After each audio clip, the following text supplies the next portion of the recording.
conference will now be recorded. 3:30, roll call, please, Susie. Shirley Roy Vogt. Here. Kyle Jago. Here. Dale Schmitz is excused. Jessica Atkinson. Here. Annette Oppinger. Here. Tracy Kluge. Here. Linda Monson. Here. To send for the pledge of allegiance.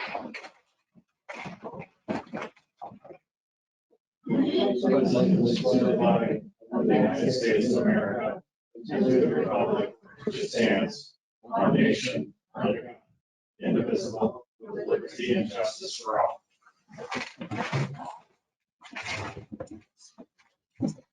Item 4 is action on the agenda.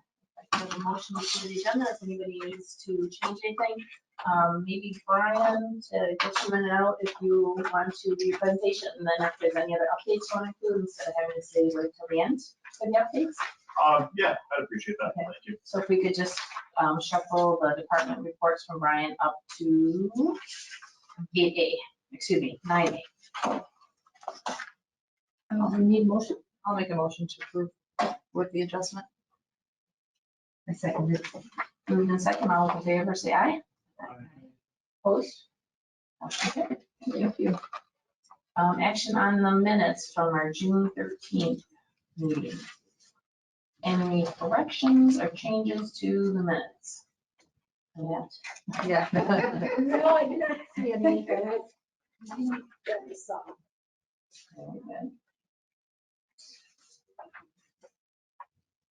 I'll make a motion to approve the minutes. Second. Second. Motion and a second to approve the minutes from June 13th. All those in favor say aye. Aye. Opposed? Motion carried. Thank you. Next item is comments from the public.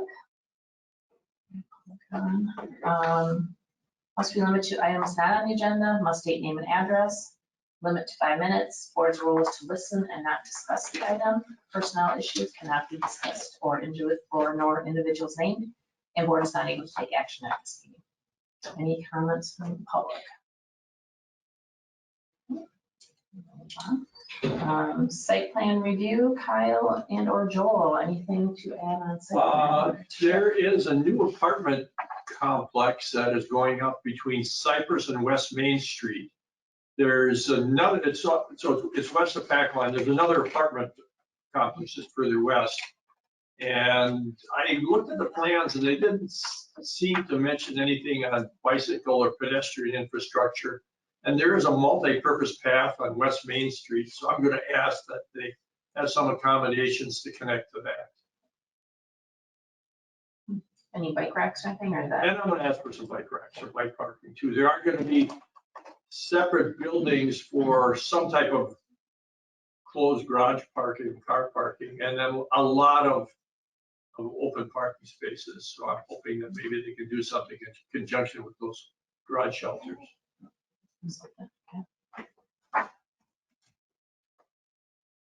Anything else, Kyle or Joel, anything that you want to add on site plan? Thank you. 8A educational sessions, or 8 I should say, but Brian's presentation will just jump to 9A. Presentation by APS Commander Murphy on the community maps. So he's just going to go through and that program and what it is and kind of explain to us and how it can help us in some of our decision making. All right, well, let me see if I can get this shared up on the screen here.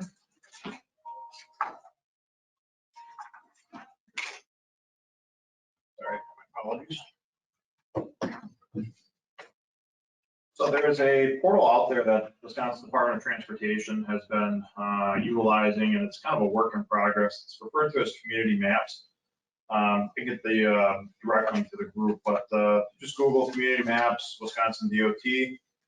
There's a public portal and then a more in-depth kind of professional portal. So if you enter Community Maps, I'll show you guys the public portal first. And this just gives kind of an overview of crash data.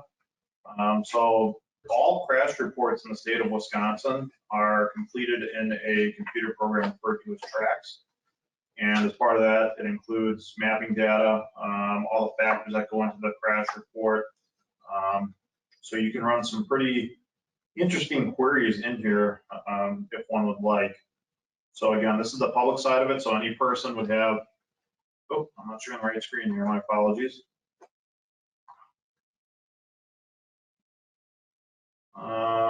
Haley, I might need a little assistance with this one.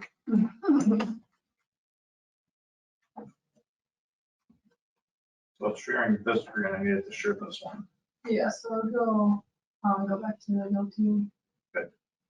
And then once you share, click up. And Like the English shares and this. then it should give you other options. All right, let's try this. So I'll back out here. So this is the public portal for community maps. Enter community maps. And this will allow you, this is the public portal, this will allow you to search for crashes, any date range. Unfortunately, it only breaks it down by the county for the public portal. I'll show you the kind of professional portal here in a minute, but let's say, for example, if you just want to see what we have for fatal crashes in Brown County for this year, it will plot them out for us, and it'll give you kind of summary information as to which fatal crash had occurred, and also some of the flags with it. Now, if we expand our search for every type of crash, so all severities, injury, possibly injury, no apparent injury, and refresh that search, obviously it gives us a lot more. Now, unfortunately, in the public portal, we can't narrow it down to a specific municipality or department, but we do have that capability on the professional side. So if we're looking directly to what concerns the Bike and Ped Committee, aside from just general traffic safety, we can select crash flags and narrow it down by that. So if we look within Brown County this year, any reportable crashes with a bike flag or a pedestrian flag. Now we do have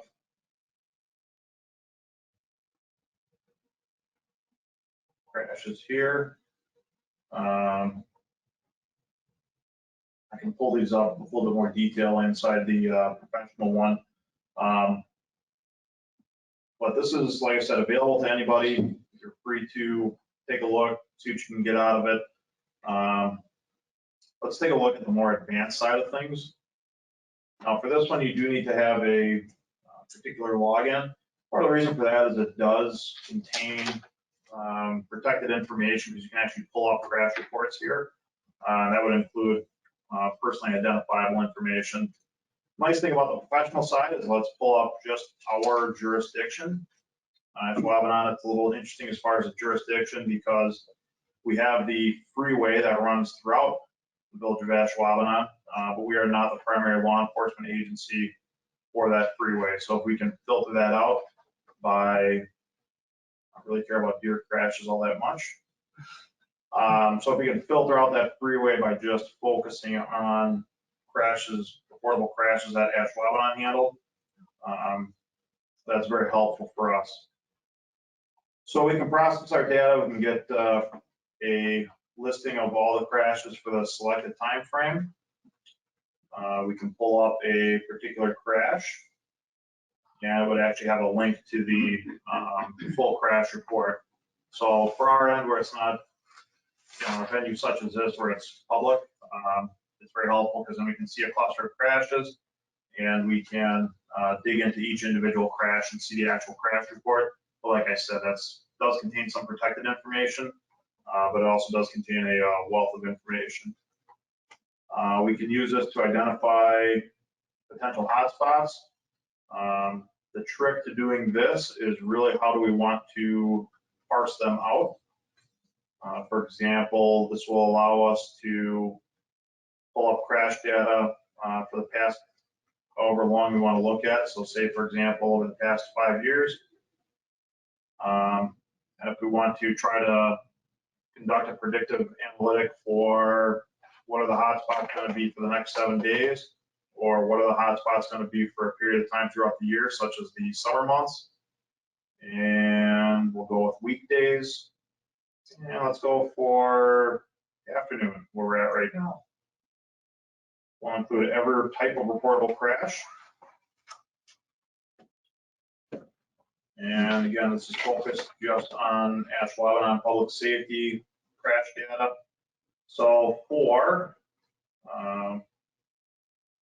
summer months, weekdays in the afternoon, according to the algorithm, these are the traffic crash hotspots. We pull up a particular hotspot. It will give us a little bit more detail as to what's in that particular hotspot and some of the contributing factors. So this particular hotspot analysis area, 6 crashes over the analytical period clustered there. Distracted drivers and teen drivers appear to be a factor. This particular one, distracted teen drivers, and so on. So it has a lot of capability. It's really just up to how you want to parse this out. So could you put just a particular street in there, Ryan? Like if you wanted Oneida Street, could you just do a street or? There should be a way to do that. I'm a little rusty on that one. I believe this one here will be the ticket.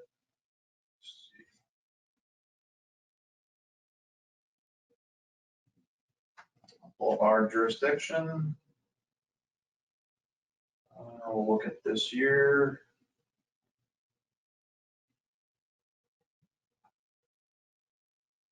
It does allow for an area search and it does allow for a street search. So let's take a look here.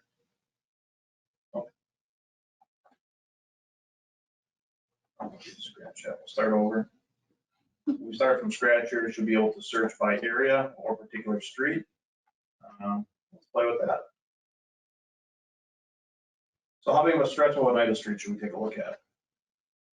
How about from 172 up to Hanson or something like that? Okay. Or not 172, 41 to Hanson? All right. Let's try the chunk of Hanson to, let's see if I can draw this.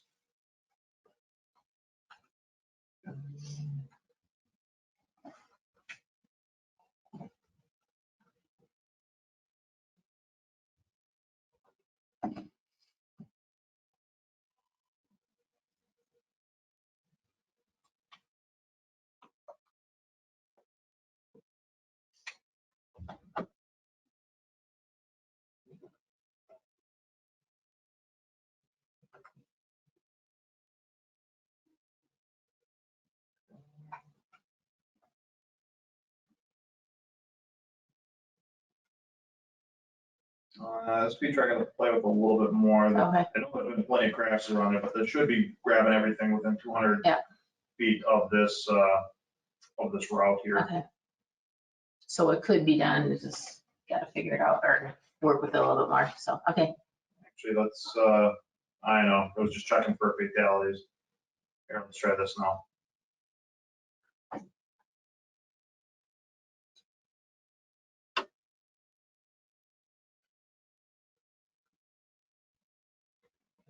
There we go. Oh, okay. So yeah, you can set the route here, you can set the radius from that route. So this one's set at 250 feet. We drew our route.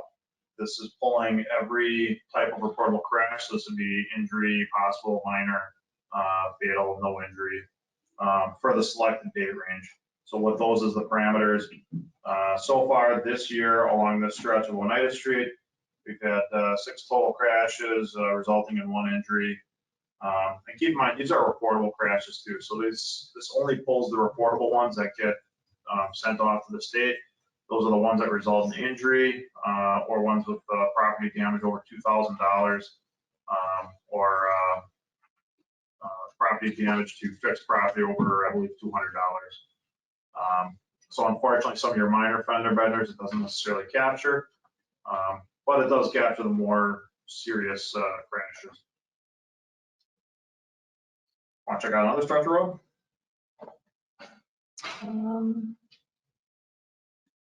Come up North Holmgren, Cormier up to Lombardi. Because we're actually talking about that area today, the piece by Rikers. Yep. Now, how far back would we like to look? I was just looking in 2022. How about date parameters? Do we want to play with that? How about 2 years from 2020?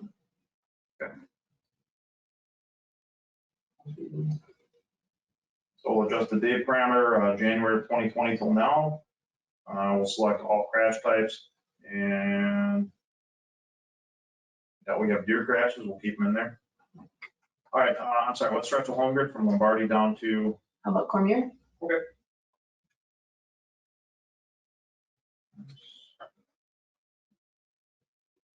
We've got our route set there.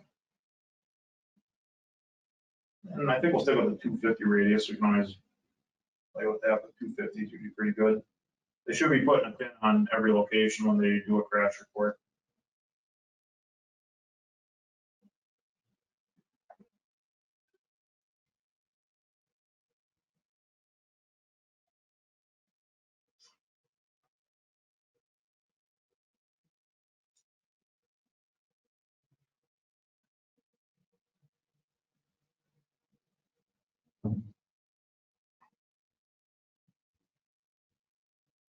So we've had, since January 1st of 2020, we've had 26 crashes along this stretch, and 11 injuries.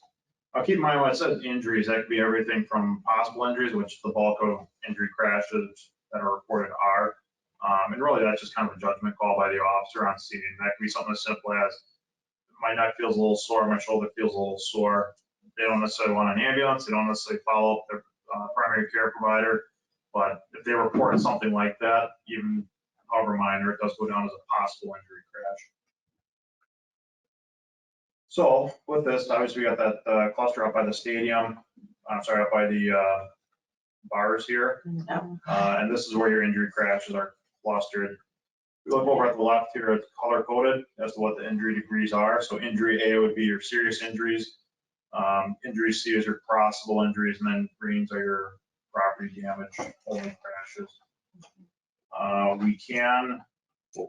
What's it look like in front of the stadium? Yeah. Right.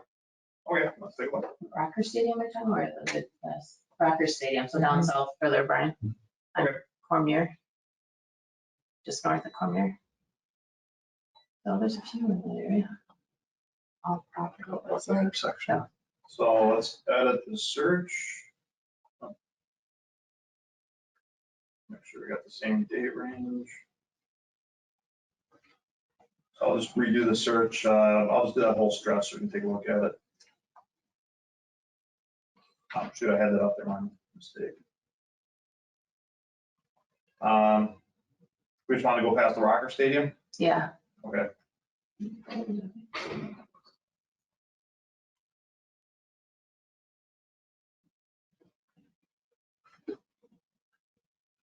All right, let me try this again.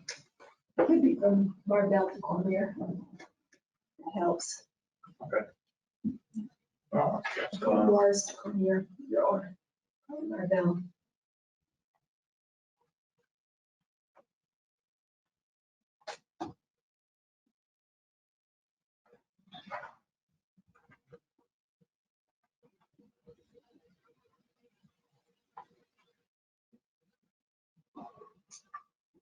This would be helpful to use when we're looking at different areas in the village for bicycle and pedestrian accommodations. You know what I mean? To know what crashes are there, what's kind of going on in that area.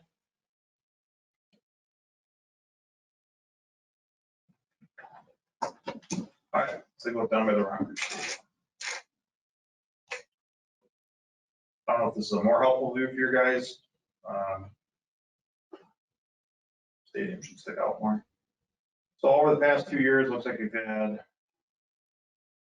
only a couple crashes right in the proximity here. They were all property damage accidents.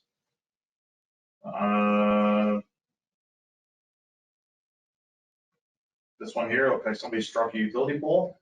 This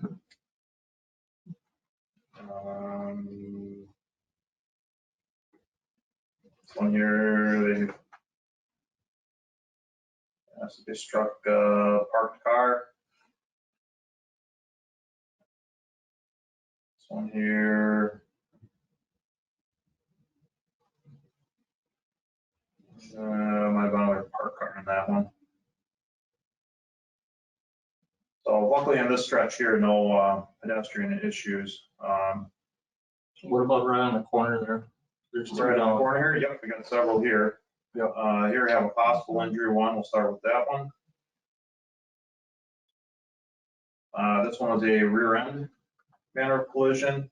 As far as the flags on the report, we have occupant protection, so that'd be, we had somebody that wasn't wearing their seatbelt. We also had a teen driver in that one.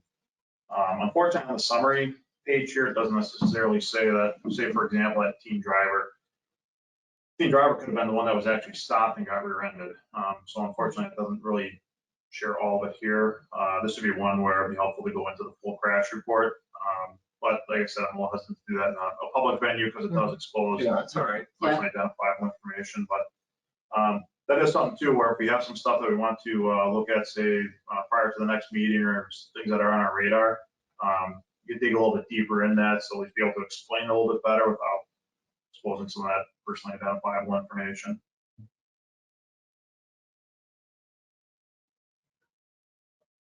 But yeah, it's got a lot of potential. The predictive analytics part is certainly intriguing. I think could be useful.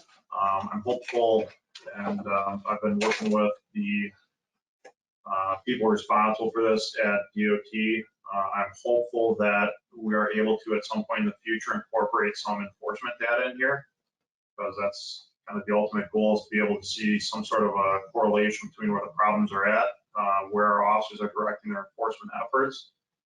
And then on the tail end, if there's some way to at least show or quantify some measure of improvement with proactive enforcement.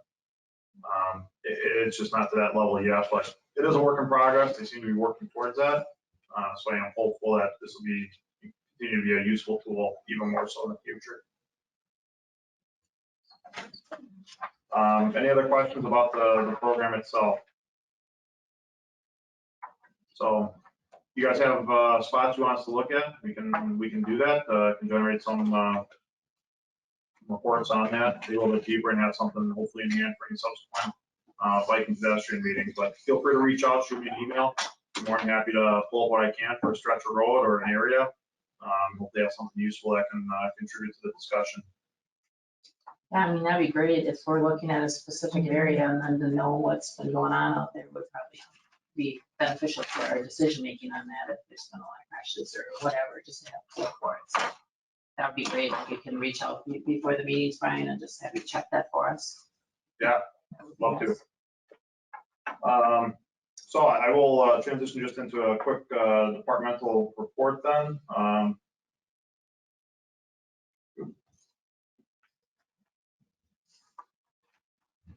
We are very fortunate we were able to add some staff over the past couple months. Really since last time I was at a meeting, we were down 5 bodies. We have 2 in field training right now that are doing quite well. We have 2 that are in the academy right now, also seem to be doing quite well. And we also have a 5th person that should be starting this next Monday. 3 of the 5 people we hired do not have significant prior law enforcement experience. The 2 that were put through the academy were prior corrections, one at the county and one at the state. So got a good mix of people. Pretty excited to see what they do. That does get us back to our authorized staff. But there's a long lead time with that. So people going through the academy, they finish the academy in November, followed by 3 weeks of field training.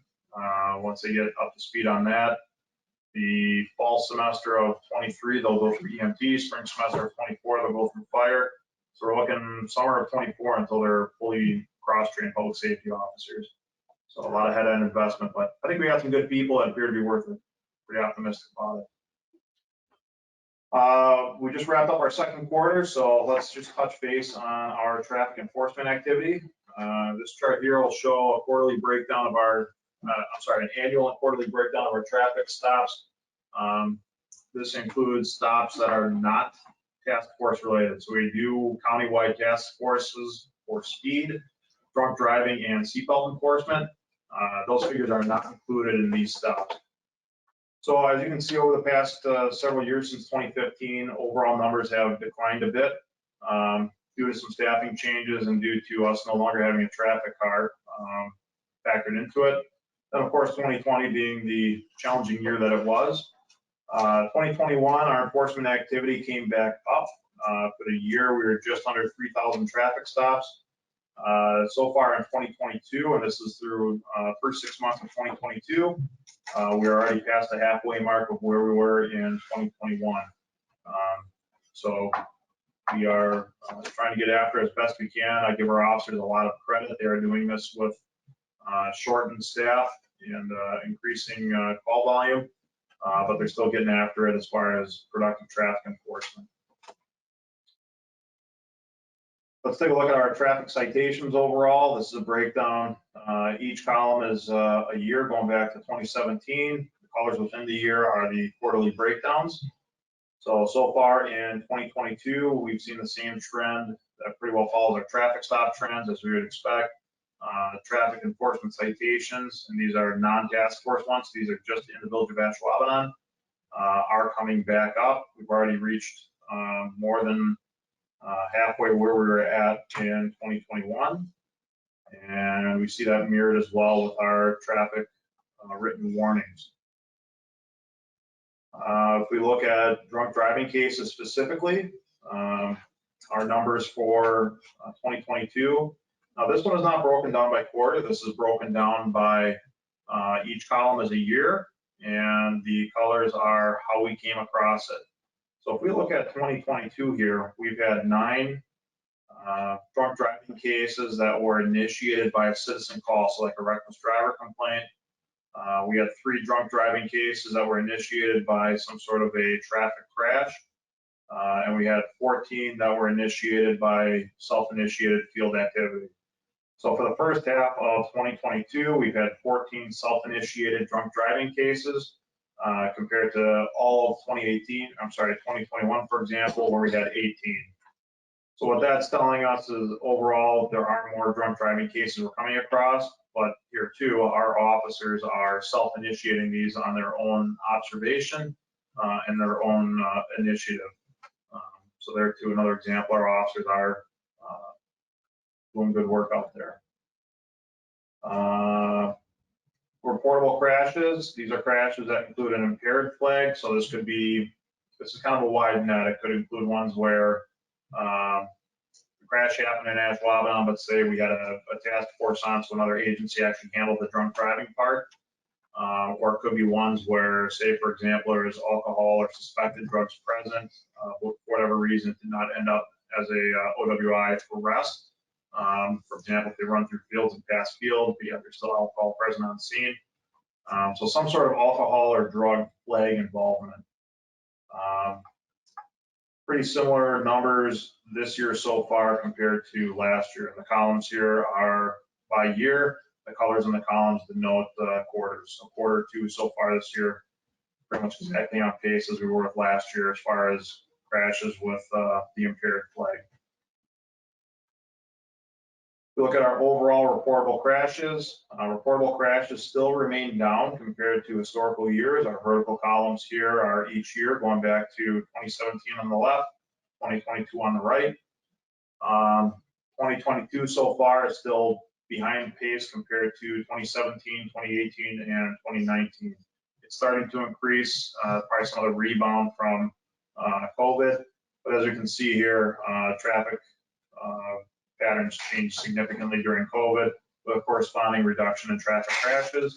It would appear things have not quite rebounded to what they were pre-COVID, which in this case is a good thing. That's less crashes. Crashes with any type of injury, from fatality to those possible injuries, same trend there, lowest it's been in the past several years. So less injury crashes.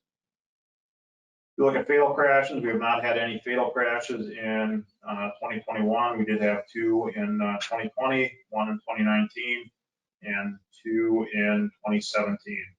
We do not get fatal crashes in the village all that frequently.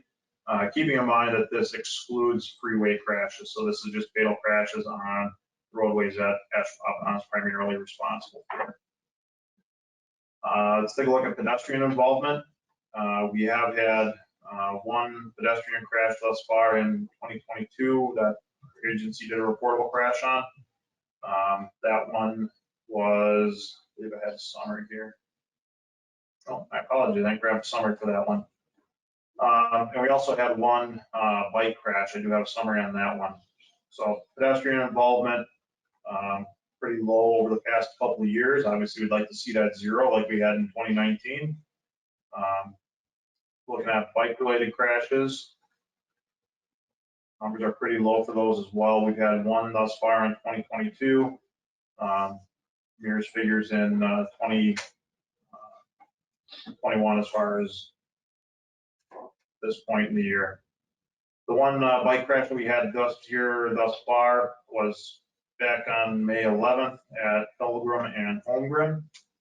A westbound vehicle on Pilgrim made a turn to northbound Holmgren, failed to yield to a bicycle traveling westbound in the crosswalk. It was a teen driver.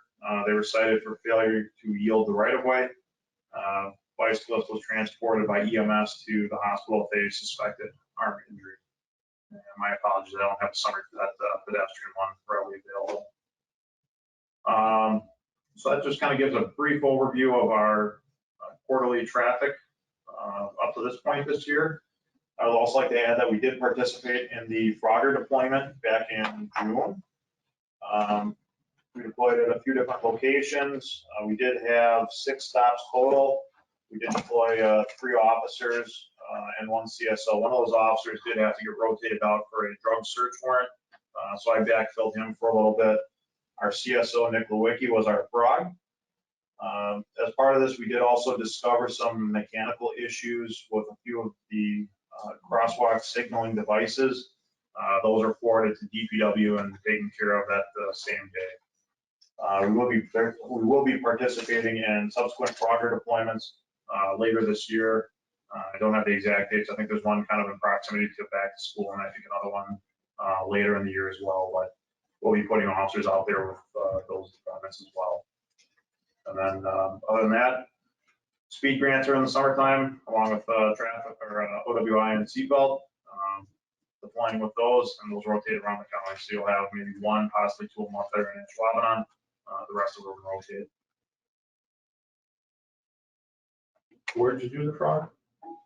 Frogger, we had a couple spots along Cormier. Then we also had Ridge Road, that walkway between Titletown Plaza and Lambeau Field.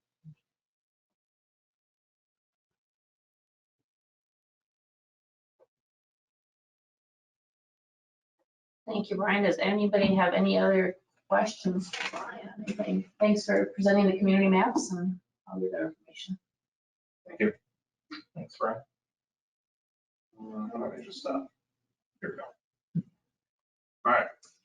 All right, thank you. Feel free to leave whenever you would like. And thanks for coming. So 9B is action on confirmation of support for Ridge Road sidewalk. This, I think, came up at our last meeting. Joel had mentioned it. And it's a section from basically just at the Valley View Road, which is on the south end of the stadium, down to Morris. Joel, maybe explain it a little better, go to a little bit more. Sure. So yeah, this section of sidewalk was part of, I think, some project planning as related to tax incremental finance district 3, the Titletown district. And then we equate to putting in a sidewalk on the east side of Ridge Road from Valley View, basically the Lombardi Stadium parking lot south to the intersection of Morris, which is currently a 4-way stop. The project was initiated probably a good 3-4 years ago. It predates my employment here, where there was some planning and some neighborhood meetings that were completed, and there was some fairly substantial or a high voice degree, if you will, of opposition from the residents on the east side of Ridge Street or Ridge Road. And that kind of more or less paused the project. And at this point, staff still has that listed as a potential project on our project plan. Tax Incremental Finance District 3, the final year of expenditures is next year, 2023.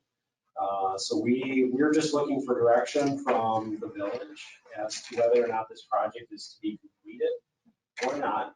And if it's not, then we'll pull it from the project plan and it will not be included or a component of that tax incremental finance district, because next year will be the final year to do that. Like I said, we've got quite a decent amount of pushback from the property owners, or at least a couple of the property owners on that side of the street.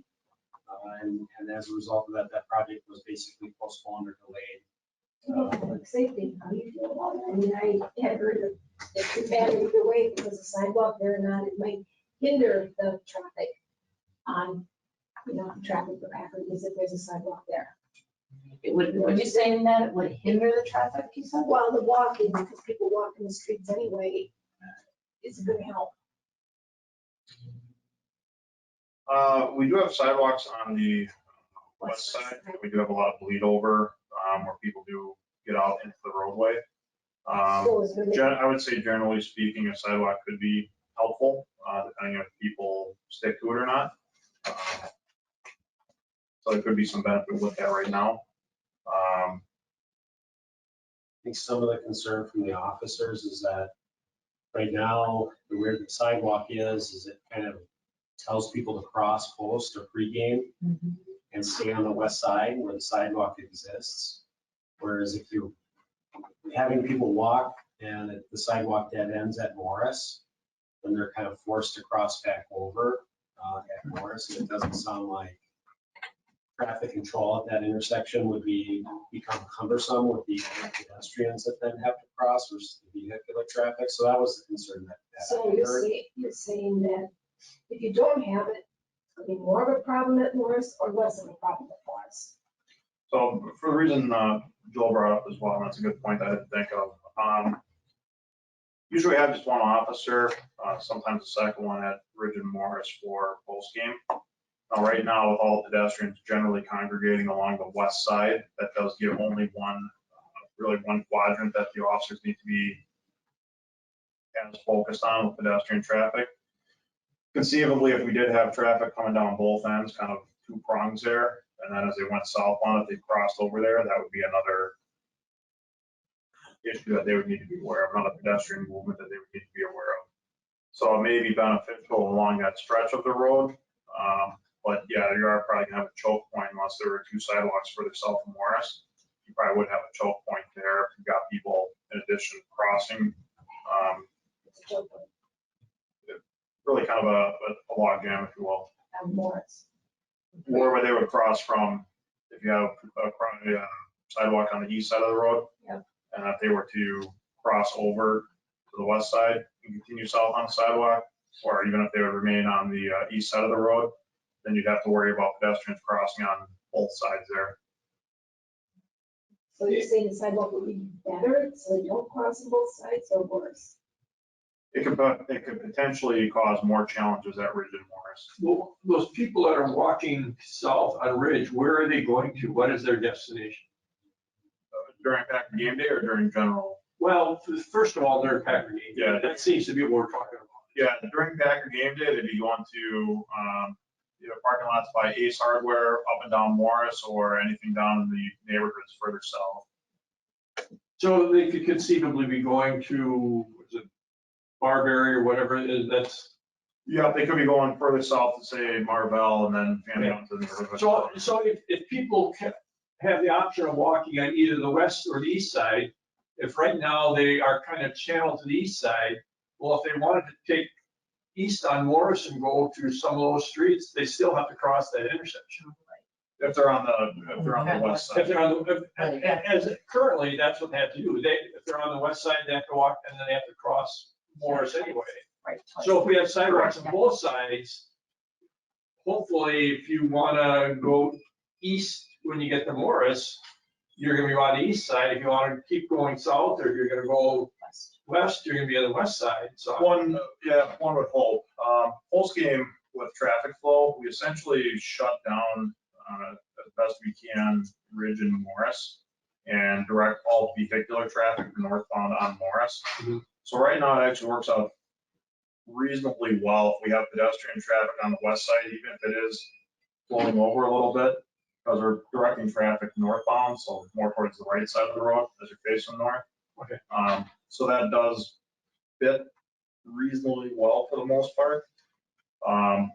As far as outside of Packer game days, I don't think there'd really be an impact as far as public safety is concerned. This would really be just during those maybe dozen times a year that we have a Packer home game. Yeah, and so that was gonna be my second point is, the Packer game days are, say, 12 days a year, people hopefully are walking, or I believe they're walking the rest of the year. So to me, we want to make game days as safe as possible, but that's not the only reason the village exists. And the only reason the sidewalks are there is, people are out and about 365 days a year, not 12 days a year. True, and with that consideration, there's some pluses and minuses as far as public safety is concerned on either side. I can't sit here and say that the cost benefit is real strong in adding a sidewalk potentially. It may help on Packer game days, but outside of that, I really don't see much of an impact on pedestrian safety or traffic safety along that stretch. Actually, if you put a sidewalk in, it's 75% safer for pedestrians in that area. Okay. So a sidewalk will make a difference, and especially as busy. You have to put a sidewalk in on Now, admittedly, I Canterbury. say that with I would say with limited information. You have to put a sidewalk in Canterbury, you have to put a sidewalk in April, because I've driven those streets and those people crisscross the streets all the time too. So if the residents are upset about the sidewalk in front of their place that they're gonna have to pay for, it, not us, for only 12 games, I'd be upset too. But they're not paying for it. The village will pay for it. The village They'll be is put paying for into the the sidewalk. village. Yes, the village puts in sidewalks. And these, We just have so to you know, know- the people that are along this stretch too, 5 of the properties there are owned by the Green Bay Packers. And if you think of what the Green Bay Packers have been doing now and how they've been building like Titletown area and what they've been doing, they are very pedestrian accommodations on their facility. So if you look at, the new condos that they have, there are sidewalks all over there. Their roads are narrow, they're smaller, they're definitely thinking about it.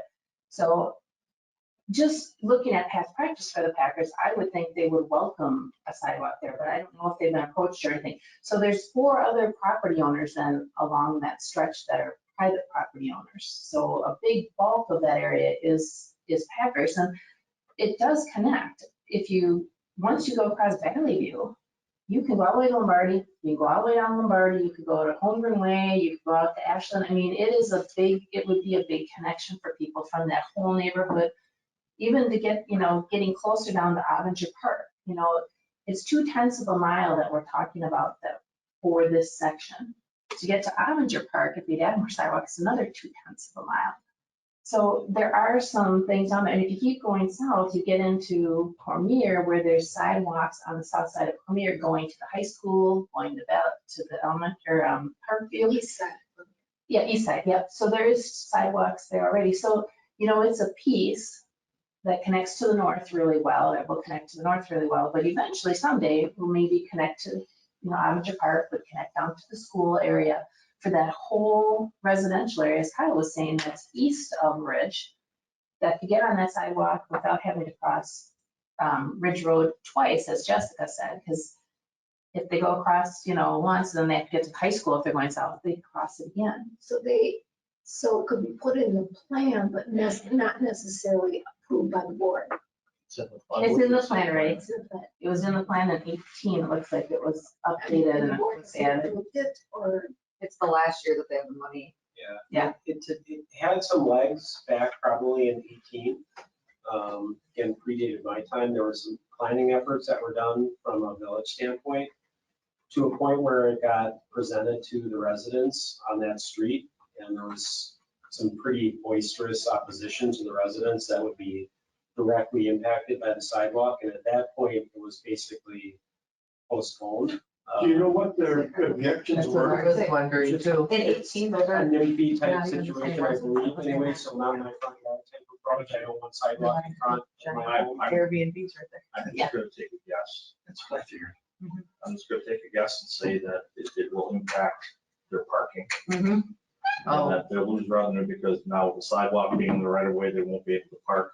Or because a couple of them are party houses, I believe, Now they are. that now if they have guests over, they won't be able to have that additional parking available as for what they bought the house for and turned it into. That's just my guess. Well, it's a benefit for them as well, if they think of it that way. They have a safe way to get up to Lambeau Field. And then if you get up further, you're crossing it, where Brian did the Fogger at, it's a safe crossing as well. So it's a benefit to them, but I know what you're saying too. I'm sure Pros and there's cons, yeah. pros and cons to everything, but it's been in the plan since 18, and then I thought Joel, were you telling me, or maybe I misunderstood this, that it actually is in the bid package that's out right now for bids for the sidewalk, or is it? No, Okay. it is not. It Okay. is not. So we do have, as mentioned at the last meeting, we have 2 small projects that are being bid out currently for this year, and that was Red Farm Pass, Park Star Drive. There's small sections there. Those will be done. There's not opposition from any of the property owners, but it was the Ridge Road where there were some questions and concerns that postponed any action on that project. And one of Doug Martin, our public works director, who was no longer with us as that position, he had indicated to me as he was leaving the organization that this was an outstanding project that had yet to be completed and just needed really kind of direction from committee and from board as to what we were doing. From a staff perspective, we can get the project completed. We just need to know yes or no, are we doing it or not. Everyone knows Doug resigned, right? No, I didn't know it. Yeah, he has family issues, Okay. where he needs to take care of, someone. Okay, I get that. So, just FYI. So really, Joel, what we're looking for from this committee is if we want to uphold the recommendations that are the plan that's already out there to put this in. That's what we want to do. Say, yeah, we think it's a good project, leave it in. Right. That's what you're looking at. And then that goes before the board. Obviously, then that gets incorporated into our maintaining our project plan for kit number 3. Would get incorporated into the budget for the 2023 year. And that would become a project for next year. And ultimately, we'd probably start working on the planning efforts on at that point, should it be approved, so we can meet with property owners and kind of lay out expectations and things of that nature. I would move that we reaffirm our desire to see sidewalks on Ridge Road. So from Valley View to Morse. yeah, on east side. On the east side. And second thought. Any other discussion or questions on that, anybody? Okay, all those in favor say aye. Aye. Opposed? Okay, motion carries. Thank you. Thank you, Joel. All right, 9C is discussion action on the placement of bike lanes on Research Parkview Road, Holmgren Way to South Ridge Road. This we discussed at our last meeting, and the board is to be tabled so you guys can take a look at it and think about it a little bit more. So we put it back on the agenda. It has been repaved and it is done.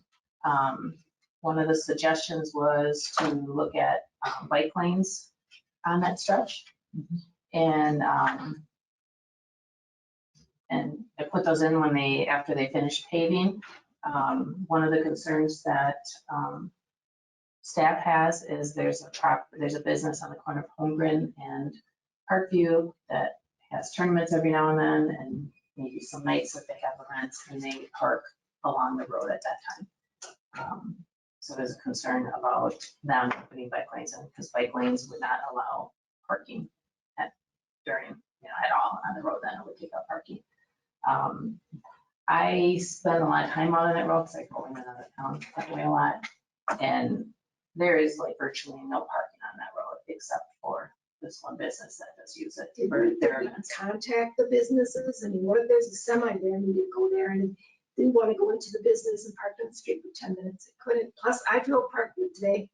I don't see why we have to. It's wide enough and at least to the dead end.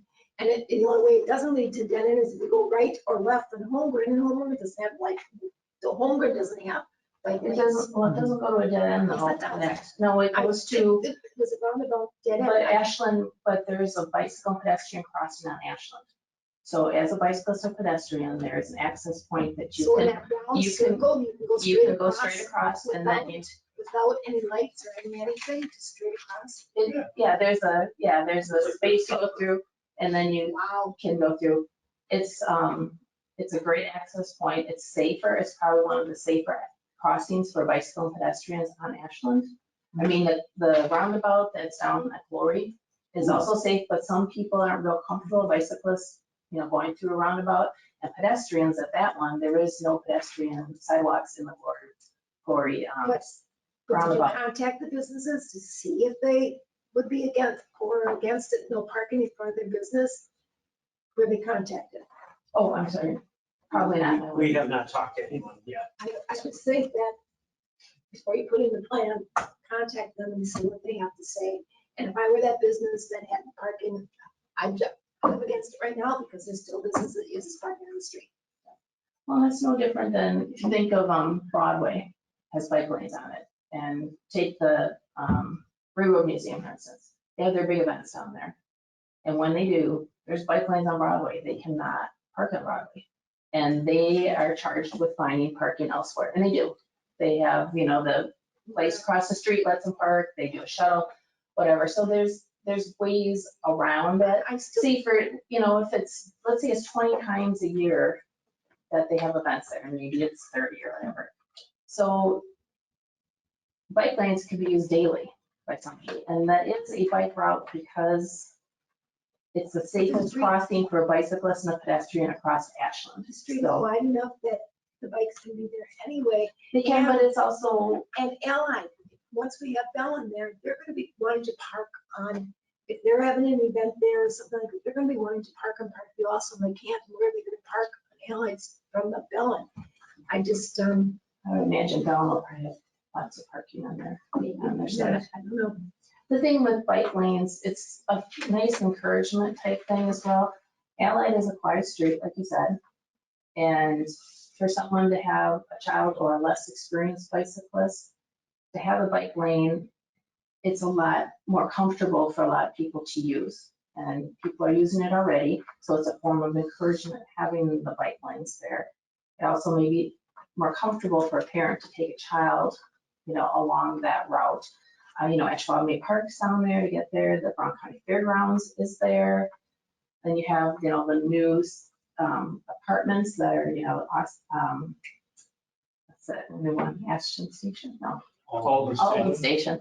And people coming back the other way. And, with the Bellem facility going in, I think there probably would be more people maybe that might bike and walk to that facility as well. So that's kind of my feelings on it, and I don't know what anybody else thinks, or, we want to talk about it more, or we want to say, what are the cons, what are the pros, what do we want, To me, I see this as a similar situation to the 4 homeowners who objected to sidewalks on Ridge Road. As the village, are we going to accommodate the 4 homeowners or the 1 business, or are we going to accommodate the population at large? Right. Do you know if there's parking at the other businesses that could take overflow parking? Are these tournaments or whatever that goes on there at night only, or Some weekends? of them are at night and weekends, I would say. Because when I went down there, I Yeah. did drive, but there were no cars parked on the street. And there, Summertime slow. That's it. yeah, Oh, there's, And it's always at night. I say I Right, go it's that night way and the for weekends. sports, and I would say every night during the school year when I go by there, both sides of the street are lined with cars. So, I mean, it's Okay. during the school year, there's a lot of traffic in that area, just around that area, but I did not do it since our last meeting, but like I said, during the school year when I'm running my daughter over to De Pere, we have been going that way. But that's just that night during the week. I've never done that during weekends. And then weekends, they have big tournaments every now and then, usually volleyball runs from November to March or so, somewhere around there. And they maybe host a few tournaments, maybe Is every it month just or something. volleyball that's down there? No, there's, I say, They got soccer in there and It's the Stars Gymnastics Academy. Yeah. oh, that's right, that's- It's one Wisconsin, which is the volleyball organization. That's their home field. And then they, for what it's worth, they also have all the pole vaulting in there. That's where all the pole vaulting occurs. The Green Bay Pole Vaulting Club or whatever. So when they're all scheduled at the same time, or if it's just volleyball will fill it up. But I'm just talking with my own daughter's experience there. Certain times of the year, it's definitely street heavy parking. But like Tracy said, November through March is the heavy. Is Ballin planning to do street parking back there? Because I was under the impression they were. Do you know, Joel? I'm sorry. For their employees for Ballin, weren't they planning on street parking back behind their new site? So they were not gonna be able to fit all their employees in the amount of parking, I thought, because they said roughly 1,000 employees if they do the top 2 floors. I think that predated their acquisition of some of those other lots to Okay. expand their parking area. So my understanding is they should have adequate parking. Now for all their employees.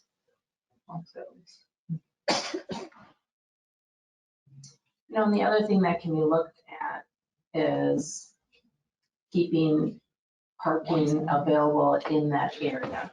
And then I think that road's big enough, and I'm not an engineer, so I don't know for sure, that you could potentially have a parking lane on maybe the south side of Parkview, up, adjacent to the business, and have the bike lane go next to it, and then the bike lane on the other side is adjacent to the road. So you could look at that. Again, I'm not an engineer, I don't know how big that road is. Similar to South Point. Yes.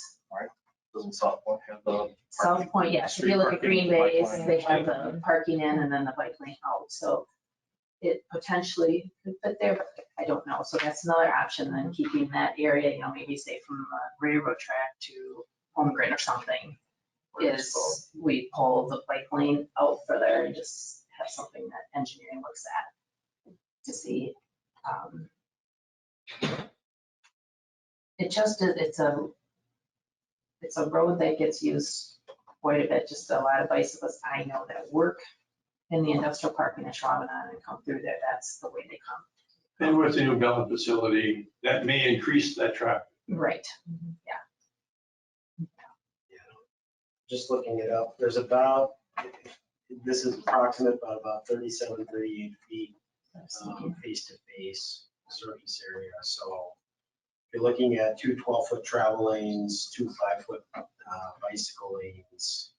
There would not be enough space for even a singular lane of parking on the north or south side of the road. So that would be a challenge.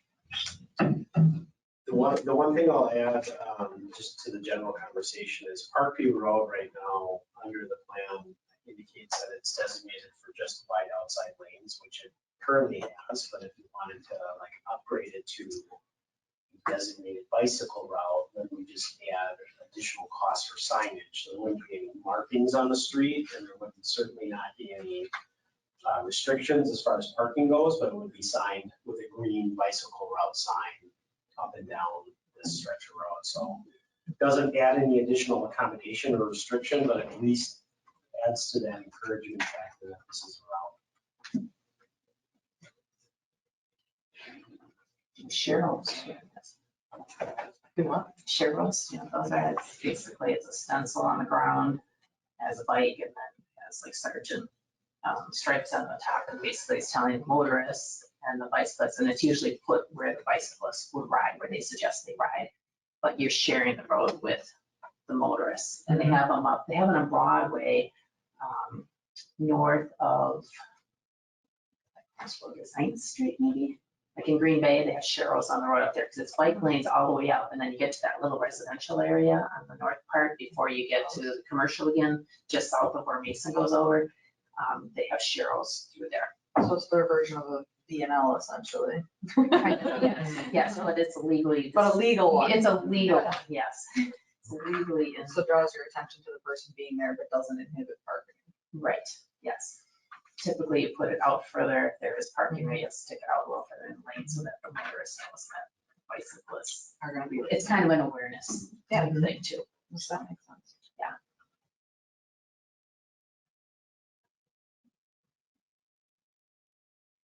Questions or input, or what do you guys think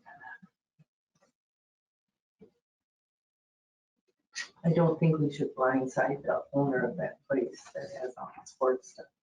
You know, and Yeah. then they tell them that, oh, now you can't, without looking into if there's something can be offered. I think the hard thing for me is it's not even just the parking for me, I just know from attending stuff myself with our kids. There's still gonna be that amount of people that need to go there, so now they're just gonna have to park farther away, which means at night now you're gonna have more pedestrians walking in the street when it's heavily populated. Like, that's more what I'm thinking about, is that it's not gonna stop the need for that many cars to be in that area. So now they're gonna be parking further down, and you have a huge amount of teens, which we just noticed how many of those accidents said teen drivers. So I'm like, well, that just made me really nervous for 3 years from now when I have a kid driving, but a lot of them are teen drivers as well. So now they're all gonna be parking farther down, but still in that area. And then you're gonna have all the little kids going to their events. Like, I just feel like there's a lot of pedestrians walking the cars in that area too at night. So I think and no sidewalks. And I think that's more what I'm thinking is, like, you still have that group of people that all are gonna be in that area. So for me, like, I like the idea of seeing if like one of the adjacent parking lots or something, trying to figure something out, but I think ultimately the risk versus the reward part for me, I feel like there might be as much risk for what we're getting in the reward, if that makes sense. Like, that's more what would be my concern, not necessarily the customer who owns the lots parking. It's just more I'm picturing all the kids who, again, are running in sports. Tracy, as much as I sometimes wish we were, we're not the ultimate decision maker on these things. Yeah. You know, so if we decide we do or do not want to encourage bike lanes there, it isn't necessarily our decision isn't gonna be the final decision. I guess Right. my feeling is we should try to keep that in the plan, leave that as an option, because it's a volleyball academy this year, and next year it might be something else. It's true. Yeah, business. You know, Yeah. there's no guarantee that business is gonna be there forever. Yeah. And I guess I would, want that option open for the future. If we say we would like bike lanes there and the village board decides not, that's ultimately gonna be their decision. Yeah. And they would work that out with the business owner if necessary. But I guess from our standpoint, and Tracy, you pointed this out, that's a kind of a bike route with that crossing on Ashland. Yep. So, it's kind of a natural place to have bike lanes. So from my standpoint, I would like to see that still have the opportunity to put them there. Most of their stuff though, it takes place, like Rex was saying, November, December, January, February. I have been there many times because I have granddaughters that play volleyball a lot, and they played soccer in there too. And parking in the wintertime is just a beast. And talking about parking, and then they got to walk on the street, and they do their, I've been there a lot. Yeah. And that parking lot just fills up. It does. I mean, I don't know, Rex, what do you think? It fills up a lot. I've parked on the street numerous times. Yeah. If there are bike lanes there, then there's no street parking, right? Right. So that's an extra place for people to walk. I don't necessarily encourage walking on the streets, but if there are no parked cars, that makes walking on the street safer. Yeah, because then they're walking in the bike lane, potentially.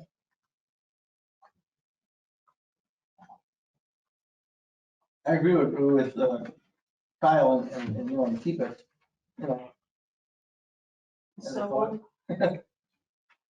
So, And I agree with you too, and maybe we should talk to those. the businesses. Yes, I think so too. That's the other ones would be cooperative enough to let the overflow parking spots, Right. depending on what their hours. Yeah. Yeah, I would imagine a lot of the businesses surrounding there are probably gone at night, and on the weekends, there's not anybody there. I think that's why it works well with the Railroad Museum, because they park in the distributor in the school, and there's nobody there when they're doing their events on the weekends. So it works out good for them. So I think there's potential for that, but again, it would be the property owner that would probably have to go to the other businesses and say, would you be willing to let us do that, or let us do this? So it would be something for them too, so. Are we able to say we want to like leave it in for future, like you said, but not, like you said, because we don't ultimately make that? Well, yeah, whether we say we want it or we don't, we're making that decision today. Right. I guess if we say we want it in, that leaves a possibility that it's there. If we say, no, we don't need that, that shuts down the possibility that there would be bike lanes there, So to me, I would like to leave it in the plan. And the village board is. It's not in the plan. So put it in the plan, and the village board will decide what they will decide, and they'll talk to the property owners as part of their decision making, so. Well, and one of the things that with a bike lane there that would help too is the crossing of the railroad tracks. So you two are cyclists. Yeah. That's a very skewed railroad track there. I've fallen on it. I know you've fallen on it. And if the bike lanes are there, you can direct the pedestrian or the bicyclist where to go across those safely, because you want to hit them perpendicular. You don't want to get your tire caught in the ground. So that would help that situation a little bit too. It would help people direct them and also let the motorists know. Because sometimes when you go into it, especially if you are going eastbound on that road, you have to start in and then you end up out into the traffic lane, because just to get the right angle, you have to go that way. So motorists coming by looking at you like, what the heck are you doing? And you're coming out into the travel lane because you have to cross those tracks safely. So to have the bike lane that has some warning that that's there, so the bicyclist knows that, as well as the motorist, it makes that a little bit of a safer crossing as well. And even signage letting it's that street crossing helps out too, helps out everybody so they know what's there. Okay, so consensus, or do we want to just, it's already in the plan. I'm sorry, it's not in the plan. I'm sorry. So we want to leave it in the plan with. Do you want to put it in the plan, or we want to leave it? Okay, so we Are we want. talking about our like long plan with our list, like the Excel document, or are we talking about going to village board? Because I feel like we're talking about two different things. So what the process would be is if you wanted it in the plan, you would vote to put it in the plan. And then it would, my guess on this one, we would probably need to notify all of the property owners that this would be going to village board to be put into, I'm guessing maybe similar to the Ridge Road thing. Get their feedback, and then it would go to village board to decide whether or not to officially put it into the plan. Are we able My to guess. put it to our document as something that we want put into our plan as a potential thing? Like that way it's on there, it's noted. No, it's more just that's just more of an internal list. It's either in the plan or out of the plan, and the village board approves changes to the plan, of which this would be. Yeah, Jessica, as Rex, we have the actual pedestrian bicycle plan for the village of Ashwaubenon, which has the narrative, it talks about the 5 E's and all that good stuff. So right now in that specific plan, this section of roadway only has a wide outside lane. So we would be changing that from a wide outside lane to a dedicated bicycle lane. And because when we did that planning process, there was a significant amount of public input into that. That's where we would want to make sure that we would provide that input on this type of an amendment, because it does have an impact to those adjacent properties.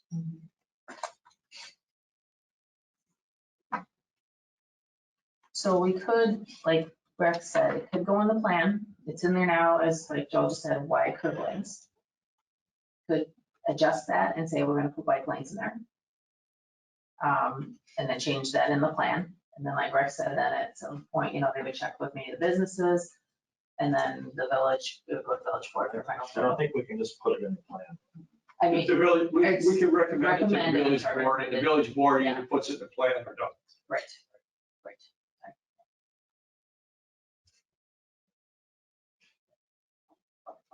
My only trying to be non-biased, like figuring from both sides would be, does it make sense if we even think right now there's a good chance, let's be honest, that that wouldn't happen because of the timing? Would it make more sense for us as a committee to say, we should sit back, watch this, try to figure out some things with those and then bring it to the board when we think it's more likely to go through, like if we know what's gonna happen with those businesses or if one turns over? Because I think the likelihood of us getting it added to the plan would be at a different time when Bellin's finished and there's just so many variables, it seems like, in that area right now that I feel like, though, like, I could see that, I don't even know, to be honest, how I feel about it. So I feel like if we waited, it would be a better timing to assess if trying to get that put through or not to be put onto the plan would be better once some of those variables are figured out, like, is that property gonna be staying there? Because clearly they've grown a lot and maybe they are gonna need to move to where there is more parking and things like that. Also, what kind of traffic is gonna be down there by Bellin at that point? About 6 months worth. Yeah, so, like maybe they're gonna end up moving anyways. If there's gonna be a lot more traffic because of Bellin being over there, I mean, that might be the thing that says we definitely are gonna need it. Like, there's just so many, there's other variables that might make us more likely to get it put on later as well. Well, and the reason I brought it forward was just because we resurfaced it. I'm like, okay, we resurfaced, maybe it's the time to do it, So that's the reason that I brought it forward. But I mean, we could just leave it. It's in here now. It's project 10. It's wide outside curb lanes. It says it's a secondary route, but few conflicts, improve the railroad crossing over the long term is what we have in here now. We could just say, it's in there, we're gonna leave it, and we're not gonna do anything with it at this point, with some of the comments that Jessica made. That's not prohibiting us necessarily going with bike lanes. We could change the plan in the future if we say, okay, the businesses don't have a problem, Bellin's there now, there's a heck of a lot more traffic, we need to have bike lanes, so it's much safer for people or whatever. We could revisit it at that time too. Are they gonna do any marking by the railroad, like you said? Is that in the I current part? don't know. I don't know what they're doing. No, but I mean, we've talked about doing that skewed signage, so Yeah. it's just a matter of ordering the signage and getting it placed up there, so. It's just hard, I mean, you two can attest to that, especially when you're coming down the hill. If you don't know that thing's skewed, I mean, it's great now because it was repaired, so it's so much better and safer across, but it's still a nice heads up for everybody going through That you're there. gonna be moving. Yeah, that you're gonna have to Even as line a up. driver, I feel like it'd be Right. nice to know that they're gonna be moving. Right, because the driver's like. Put it this way, for you and me and Kyle, it's not an object, okay, because we know it. Yes, we do, yes. And It's all. you know what I mean? Yeah. But for somebody, a kid, say for instance, that would, Take the bike down there. well, yeah, and doesn't understand that, hey, this is what I gotta do, I mean, it would be, it could happen, I mean, it could. Okay, so what's your pleasure on this, you guys? I'll leave it the way it is. Do you want to, anything else with it?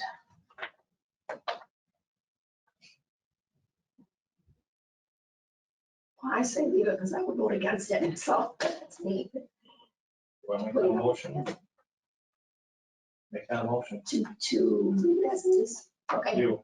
Yep, I'm gonna make a motion that we leave, the placement of bike lanes and reserve. Make a motion to keep I don't Keep it as a know, wide outside lane okay, in the plan. keep it So as it is in the plan. for Yeah, keep the Yeah. in- Parkview Road. Parkview Road. Okay, so the motion by Annette is to keep Parkview Road as it is listed in the plan with the wide outside curb lanes. So we're not gonna make any changes to what's in the plan right now. Is there a second from anybody? Second. Okay, any other discussion or questions, anybody? Okay, all those in favor say aye. Aye. Opposed? Aye. Thank you, guys. I'll oppose that. Okay.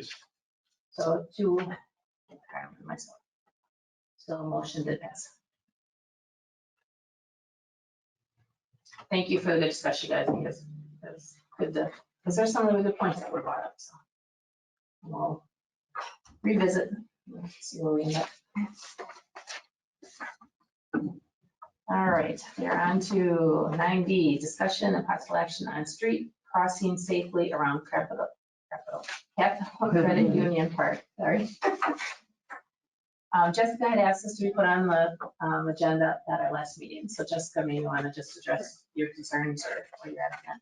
So I think it's awesome because I think there's a lot more stuff going down with that area. And I know like even just personally, we've been attending more like games and things, but it is crazy the amount of people going back and forth across this area, like into the different areas they're parking.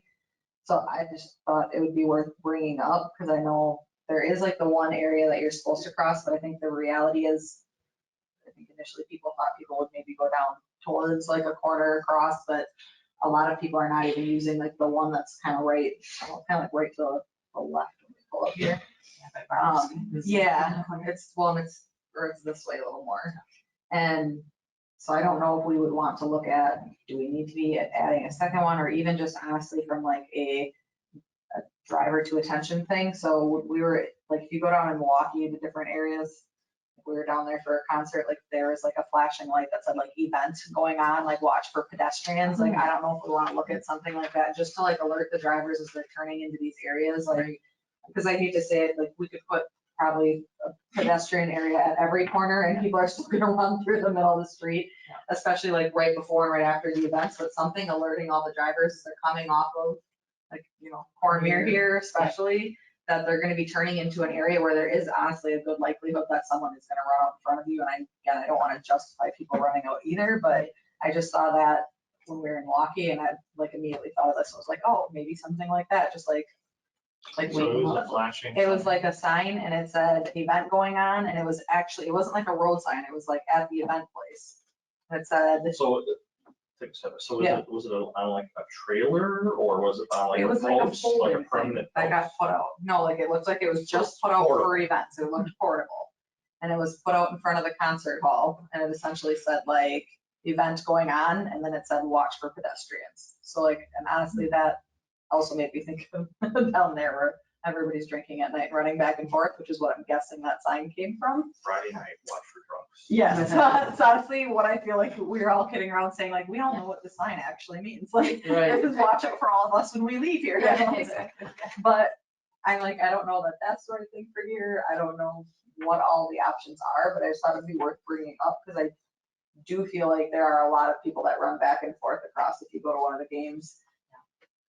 And again, I don't think there might not even be a solution to it. It might be what it will be, but I just thought it was worth bringing up because I don't think there's really any other area that I can think of that we attend stuff with where there's so many also like kids. Because I think that's the other hard thing is like from an education standpoint, it's gaining a lot of popularity with like the middle school age kids going to it, which again, I think is awesome, which a lot of them are riding their bikes coming down here to it. And a lot of them are like, which is doing what we want it to do, which I think is great. But I don't think from an education standpoint, as much as I hate to say it, they're not the ones that are going to be like following the rules if we put them in place. So just trying to, I guess, even if we don't have a solution to it, but I guess bring awareness to it, to this committee. So like we can think of those things because I think that would be our goal to continue to hope people are walking and riding their bikes down. And like I said, I know especially between the baseball teams and the softball teams, like it's being really, I don't want to say pushed, but like educated that the events are going on. And a lot of like, I know my daughter's 12 and like her teammates are like getting together and riding their bikes down to go to the game. So I just think it's worth bringing up that it's doing what we wanted it to do, but there may be. We need to, well, it's You know, just might be something we need to look at. You know, because again, I know part of it's another one, parking was not, there wasn't a good option for it. Yeah, I still think it's a great thing that the village did. Yeah. It's just something to be aware of.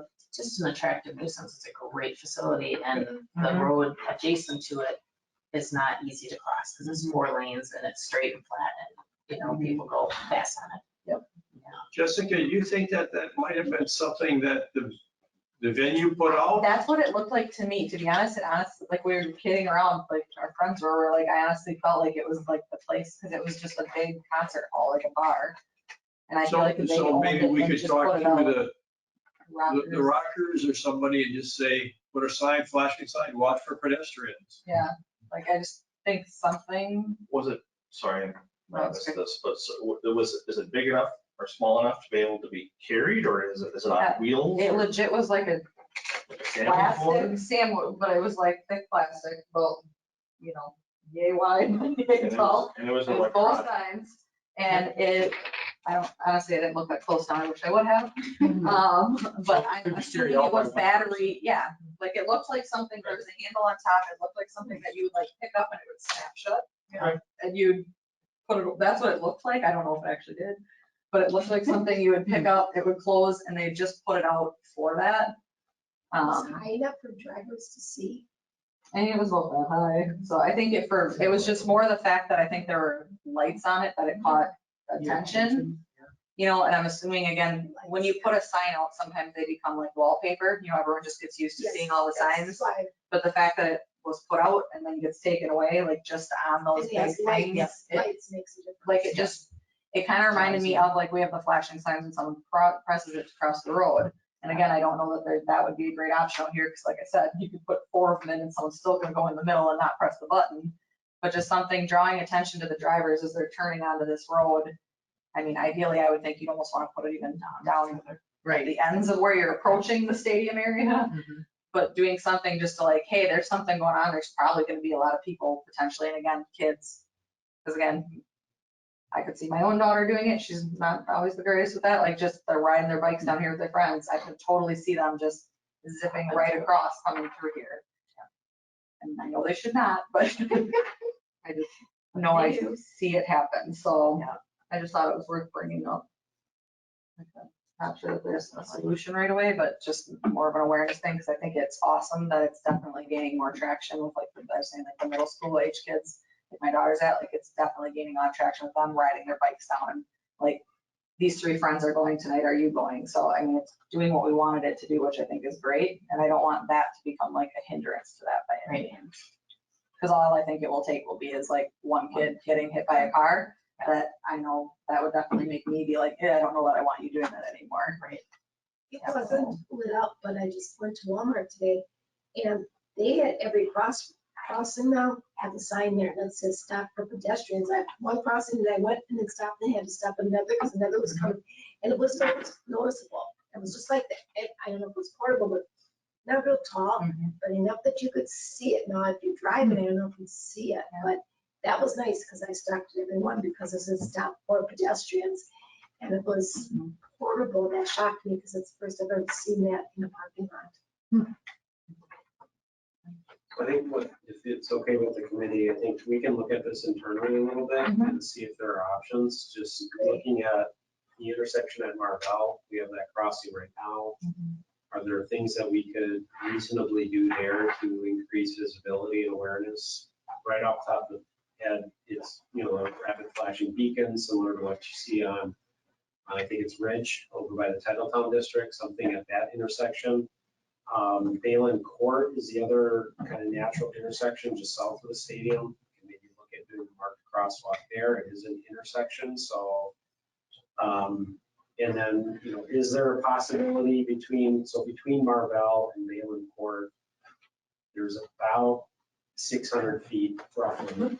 It's just a quick measurement. So there's a decent amount of length and span between those 2 intersections. I guess my initial inclination is let's focus on the intersections and making improvements there before we consider a mid-block crossing, just because it's just, when you get too many mid-block crossings, then motors will tend to just blow through them anyway. But we can kind of look at maybe some options, and I'll present those back to the committee as to what we could possibly do there.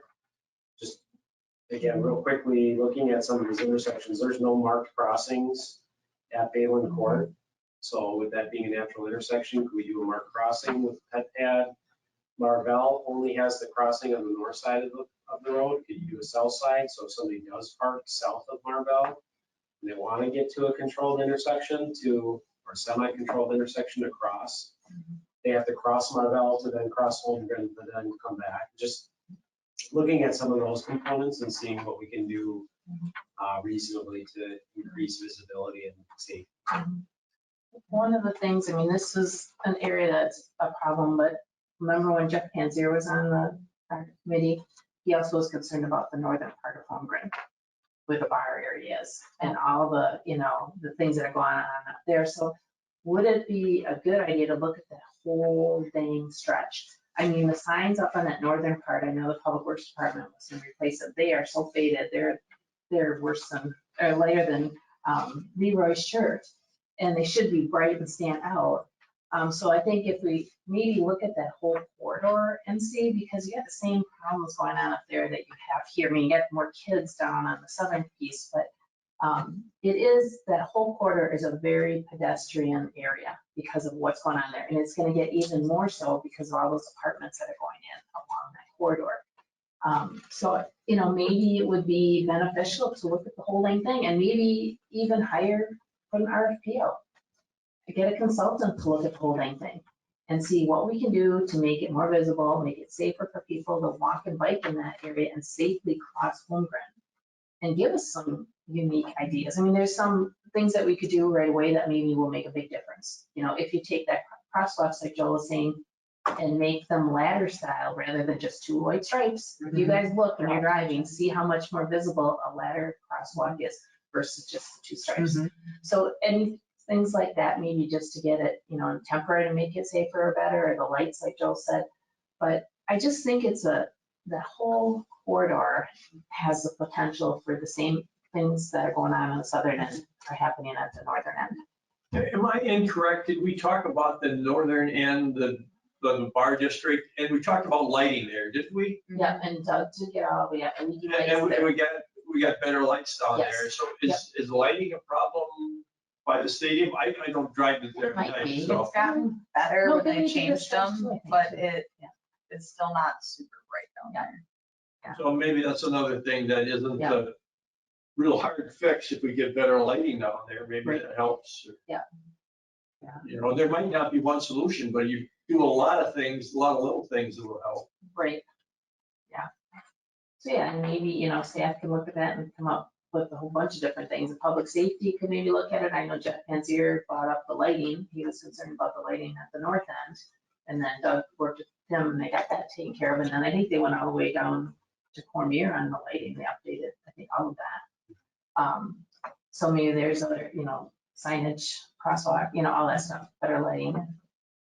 And I think for the Rockers, honestly, if they were to look at doing something like having them put something up for events, I think that would only also help draw attention for them, for people to be like, oh, I wonder what's going on there. Right, Because they yes. are starting to do more, and I think Who owns the Rockers now? 3 days grace and stuff or something like that's coming. They're starting to, Yeah, that's get gonna be more. a big concert. They're gonna have more things. So I think even for them, if they had something it would raise awareness for them, but also keep people safe. So I don't think it'd be bad to have them. I don't know who's.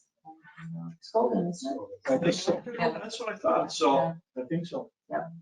He may deal with his issues at his stores.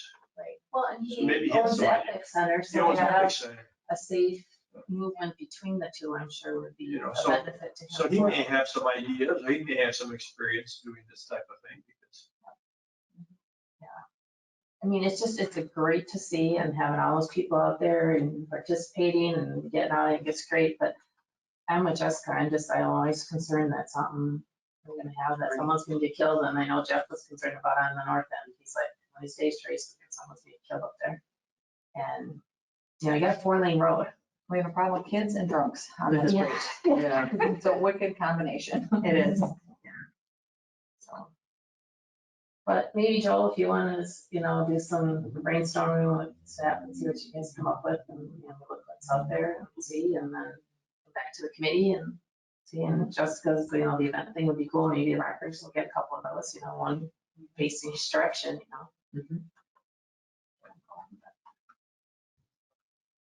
Okay, any other comments or suggestions on this or anything else? Thanks, Jessica. All right, the next one is discussion and possible action on bike-friendly application update. Talked about, again, this a while ago, we were interested in applying for a bike-friendly city, community. They do have their applications out now. There's 2 deadlines. There's one September of this year, and then the award would be December of this year. And then they also have the spring of 2023. It would be due by February 15th, and then they would announce the award in May of 2023. The application form, I mean, I looked at it and there's a lot to it. And it would be something that only Public Works, Public Safety, Park and Rec, I mean, everyone's gonna have to get their input into it.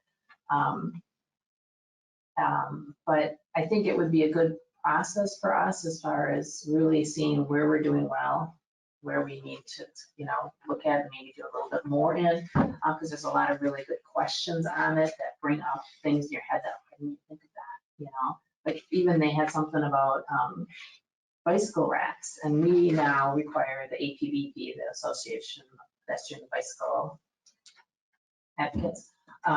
Their standards are used for bike racks now, which is great.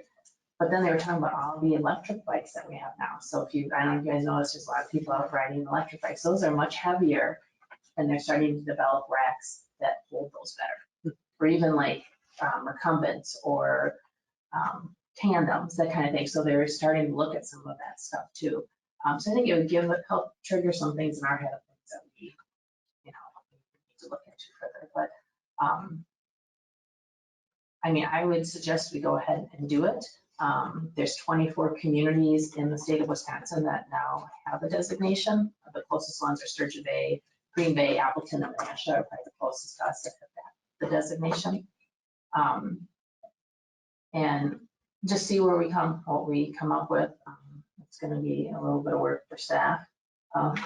And I would suggest we wait till fall, or excuse me, do it in the spring and give more time to be organized on it. And especially if the fall is pretty busy for staff with budget and everything else going on. But,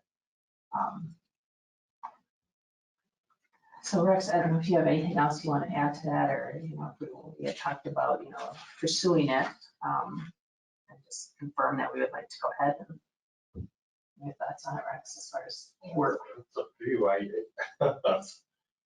With the sesquicentennial this year, I think, and the fact that our public works director is not here, Right. it would be a challenge, I'll be honest, to get it done. Yeah. Or for By this the deadline. September, oh, absolutely, I agree with that. Yeah. Yeah. I mean, if we're out, then it's a little slower, maybe during the winter months, you might have a little more time to get organized or. I think what should be done is that we print this off, because I know we were waiting for the new one to come out, so. Yeah, and the new one's out. Yeah, so we'll print that off so you know what Put it all. it will involve, so we don't have to wait for it next year. Right. Yeah, because it'll be the same application that they will have. So yeah, I mean, you look at, a lot of it is just kind of check the box kind of things. Do we follow the APBP for bike racks? Yes, we do.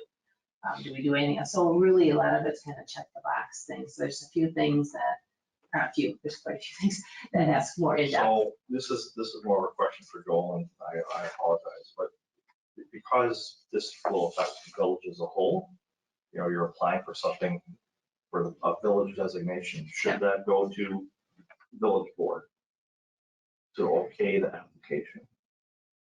Yeah, I think what we could, I guess my thought is, and maybe this is backward, but once we determine that we would like to fill that out, we can certainly do that, but then present the final report before it gets submitted for form. And then that way they have at least some input in the application. I can't imagine that the board would be disappointed with getting a designation as bike-friendly communities. Yeah. But it's like Tree City USA, Right. Bird City USA, or something like that. They're good, positive indicators, and it aligns with their strategic plan. But I think at some point before we actually hit submit, we would bring that draft copy to the board for their input. So any questions on that, or if someone would want to make a motion that we go ahead with it, maybe saying the February timeline, and give us time and give staff more time to get it organized, or what your thoughts are on applying for it. I mean, it's really an educational thing. Like I said, it'll help coordinate. It'll help tell us what we're good at, what we need some work at. I think it's a really good thing for staff as well, because I know I worked with a community a few years back. They were filling theirs out, and we got all the department heads in, and we sat down and talked about it. And it was just amazing that some of the department heads, they had all been doing all the stuff that was for bike and pet stuff. They had no clue that they were doing it. The administrator afterwards goes, geez, Trace, I didn't realize that the communication was not there. You know, the public safety director was in there, the parks director, the public works director.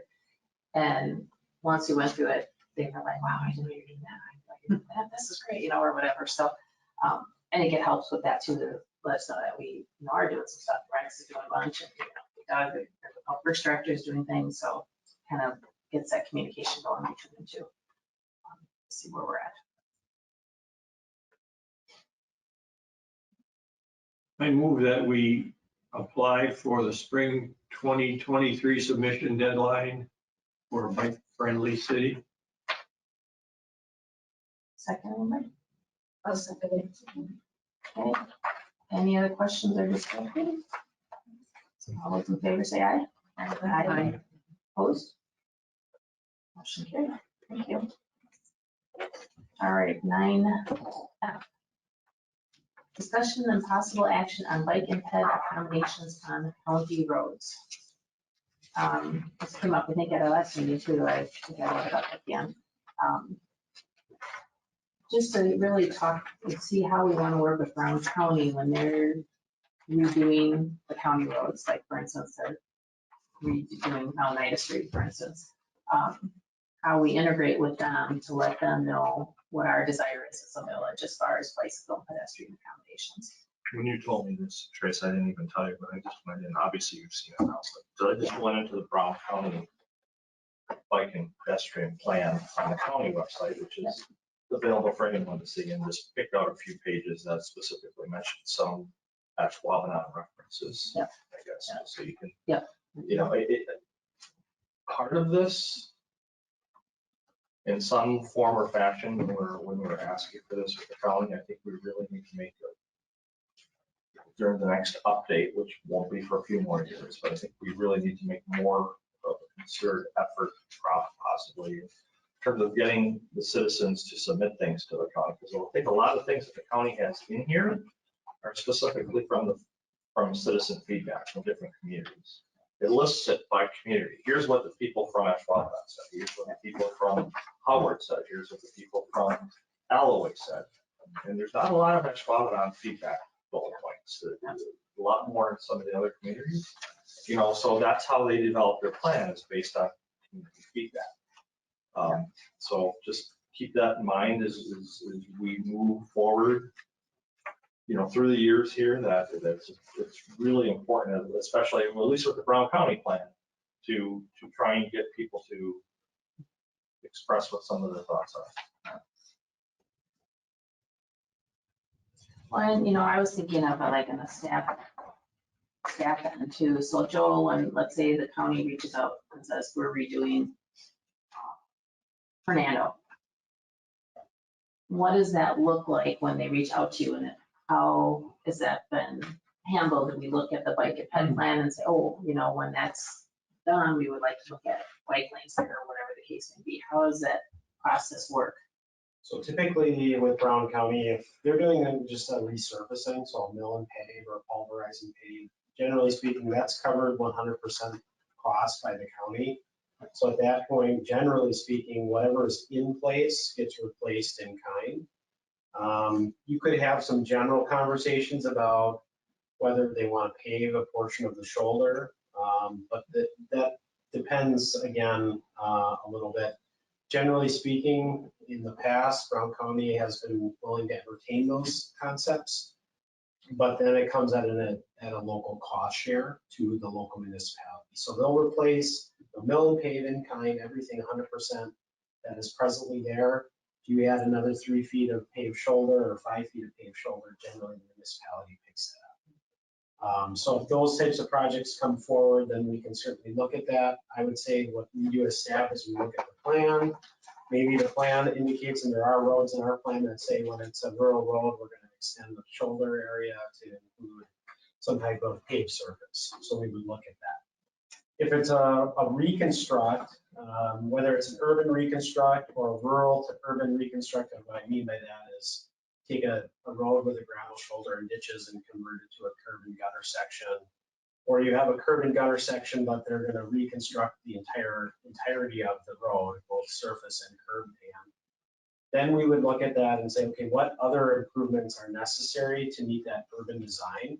So if that's bike lanes, if that's maybe a side path or sidewalks, those are all incorporated as part of the conversation. They take in the bike and ped plan at the county. We look at our bike and ped plan to see what coordination needs to occur. Generally speaking, when those types of projects come up, the county picks up 50% of the cost, and then the village will pick up the other 50% for the road. Any additional things, so if there's not, let's say sidewalk is going to be added, or trail is going to be added, those costs are picked up at 100% of the municipality. And those are all part of the conversation as part of that project. Whenever a cost share is involved, there is an agreement then, an intergovernmental agreement between the county and the village that ultimately has to get approved by the village board that outlines and details those costs. Most cases, those projects are identified in 5-year stretches. So we can begin to have conversations about those once they get conceived into their capital improvement plan. And then usually probably a year to 2 years prior to project implementation, that's when the agreements begin to get negotiated. The exception to that would be if there are grant projects. So maybe a project is eligible for some grant funding, then that might expedite the planning process and the agreement process between the county and the municipality, so that those are in place in order to apply for the grant. So that the grant may end up covering, or sometimes the grant may end up requiring some of those complete street concepts that are being discussed as part of the problem. So if it's a county road and they're redoing it, like doing a rebuild, they would be the ones that would maybe apply for a grant versus the village, correct? So let's say they went and got state or federal money for that project, then does that helps reduce our costs as well, right? Because that grant would be applied to the project as a whole. Yeah, and it could go both ways. So my experience, we've had it go both ways, where both the county will apply for a grant, maybe there's county HISA funding that can support that project. They apply for it, and then that reduces that 50-50 cost share for both entities. It's not a full reduction to the county. So they look at it as total cost, split down the middle, 50-50. If we're able to reduce the direct cost because of a grant, then that reduces that 50-50 share. There have been grants too, though, that support like a Safe Routes to School grant or something to that effect. Doesn't necessarily support the actual road reconstruction, but it'll support the sidewalk implementation. So in that case, because the county's not contributing that comes directly to the municipality. So if the county gets federal funding now and they're redoing a road, that would require complete streets, correct? And then it would be part of their ticket. So if they're getting federal funding and they're saying, okay, it has to be a complete street, and that calls for sidewalk and bike lane, let's say, then does that fall as part of the county's responsibility, or does that fall on the community? My understanding, and now I haven't had this experience because these federal dollars are a little bit more prolific right now. My experience has been it's still 100% the cost of the municipality for that. They have not cost shared those. Now, with that being said, there could be some differences with some of the ARPA dollars that are available. There's all this DOT infrastructure bill dollars that are out there. So some of these agreements may end up getting reworked as a result of this new federal money that's available. I just haven't experienced it, so I'm not sure on that. So basically, when a road is being redone in Ashwaubenon and this county road, they reach out to you, and it may be 5 years out that they have it in their plan. So we're aware of it. If we're going, okay, we're going to be putting a new subdivision here, or we're doing something else and we want it, and they're urbanizing it, then we would work with them and get what we would want with that road when they reconstruct. And then we're responsible for anything that's outside the drive lanes, basically. Is that Pretty much. pretty much? Yep. Yeah, of course, we're looking at all of our plans, our bike and ped plan. If there's a port plan that has some tie-in with maybe a trail network or something to that effect. We're looking at our comprehensive plan, certainly. So we're looking at other transit options and things of that nature. So when a project comes in like that, we're reviewing it and analyzing it against those plans. as you guys know, we generally will bring these types of projects forward and kind of discuss it and see if there's modifications to the plan. Because our bike and ped plan is already going to be 5 years old this coming year. So it's probably a good opportunity to review that. And it's probably received its useful life at this point.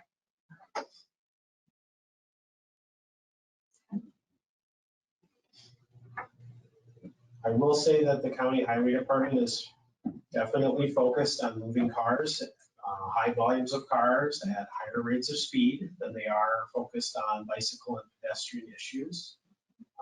There is a little bit of a disjoint between Brown County Highway and Brown County Planning.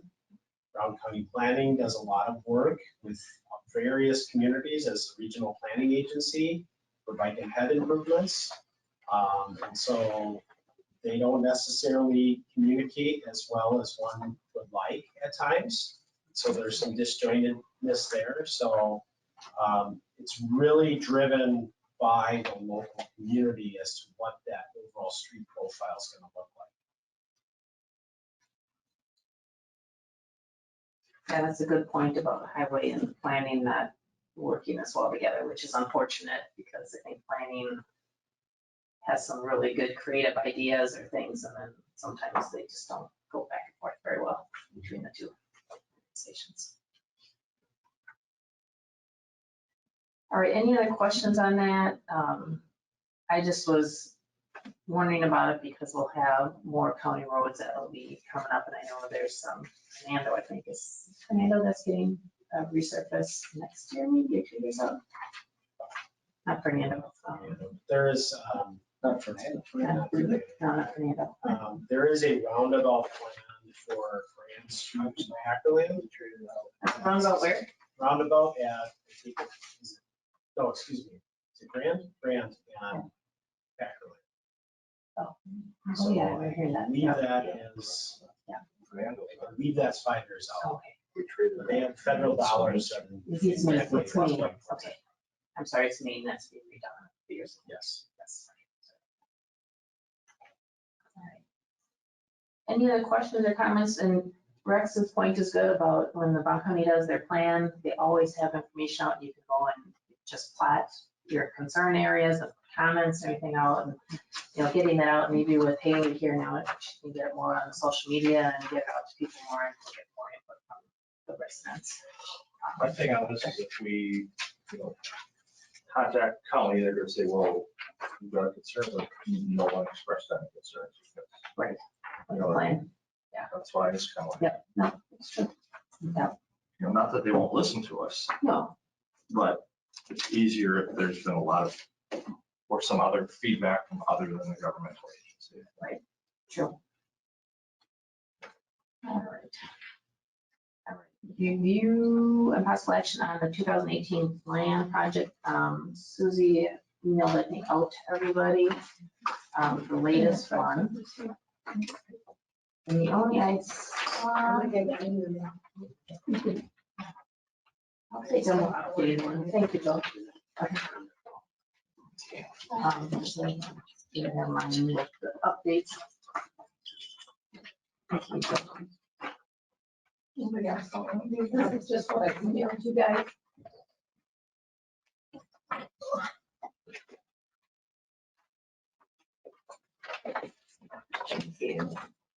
Thank you.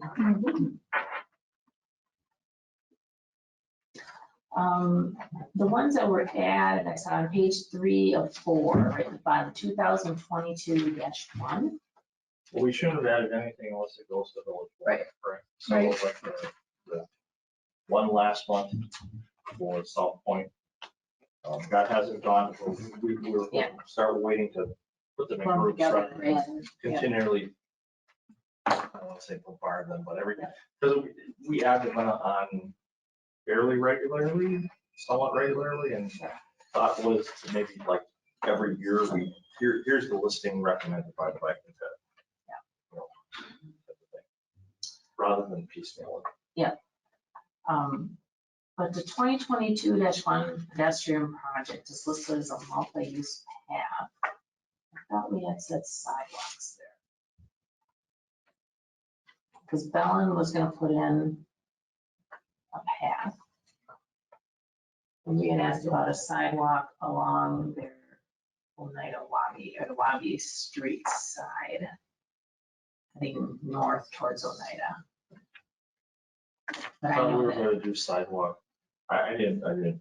Joel's the one that's in contact with and I know they with have, Bell, but I thought we were going on Wabi mirror what we have on the north side of the street, which is sidewalk. I think in Bellin's plan, the one that I saw, they had a gravel path around there. We were asking to pave it. And now there's questions of maybe it should be sidewalks. Like there's some sort of state of flux to yeah, that. I think it's still up in the air. I don't think they. And I think it was my remembrance that we were going to have discussion with Bellin and that kind of stalled because of their other project. We did meet with Joel and me and I think Doug met with the rep from Bellin quite a few months ago and talked to him about instead of the gravel path, putting a sidewalk along Oneida, on Wabi Lane side. And he wasn't opposed to it. He's like, well, we'll just check in and I'll get back to you. And then Joel just has not heard anything back yet. He's reached out 2 times. So I think this one's a little bit up in the air yet, what Bellin's thoughts are on it, whether they're willing to put a sidewalk in or like Kyle said, the original plan was for a gravel path kind of winding around their property. So I don't know if it should be listed different here, like, because it's listed as a multi-use path, but discussion with Bell, but maybe it's clear enough to create a paved path. So, I mean, it's kind of like set up in the air. Well, I think we have to kind of figure out Bellin's thoughts first. Right. Okay.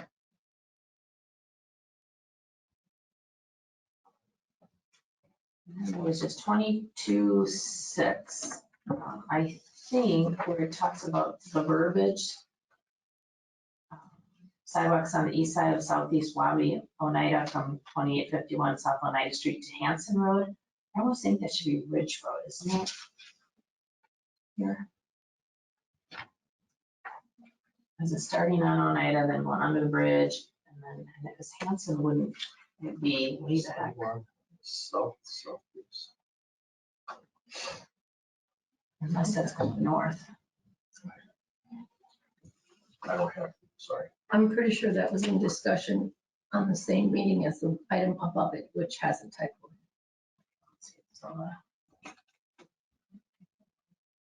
Okay, so that's going north, and then this is going from, okay, so that's right, this would be right then. From Oneida Street to Hanson, so it's going north. And then the sidewalks on Alley from Parkview to Alley Street and west side of Alley. Yeah, so basically, it's hard when you're just doing edge. So this Right, one, yes. I think this one is specifically from like Vans Honda.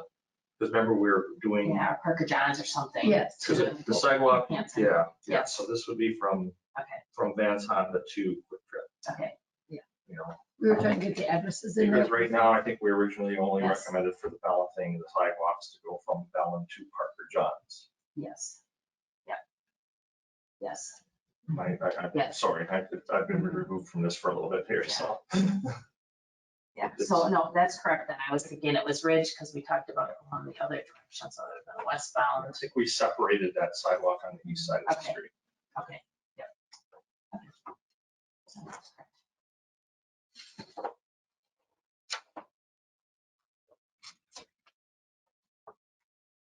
Okay, anything else on any of those, anybody? And then we'll, like I said, we'll just take it to those board as a lump sum kind of thing to do them. Some of them we've approved already, right? Yeah. Do village board, like the ones by I like the Bellin ones. Alley Street and Parkview and Lobby. So we just have one or two stragglers. We've got South the Point, South Point, and was there one before that, Sue? probably the yellow one Oh, I know I on should have brought my. Lobby Lane and Allied, maybe. The one We that's right on the can- balance site. We can go back and just take. Okay. So that one maybe, this one. It's for you too. Oh, the South Point Road, of course, we have, that has, Yeah. did that go to village board? Not yet, we're gonna be trying to submit everything, you know, like every 6 months or once a Oh, year. oh, or something okay, like that I'm sorry. Versus every little piece. Now you guys again. Yeah. Yeah. Kind of, sort of, yeah. Yeah. How you doing?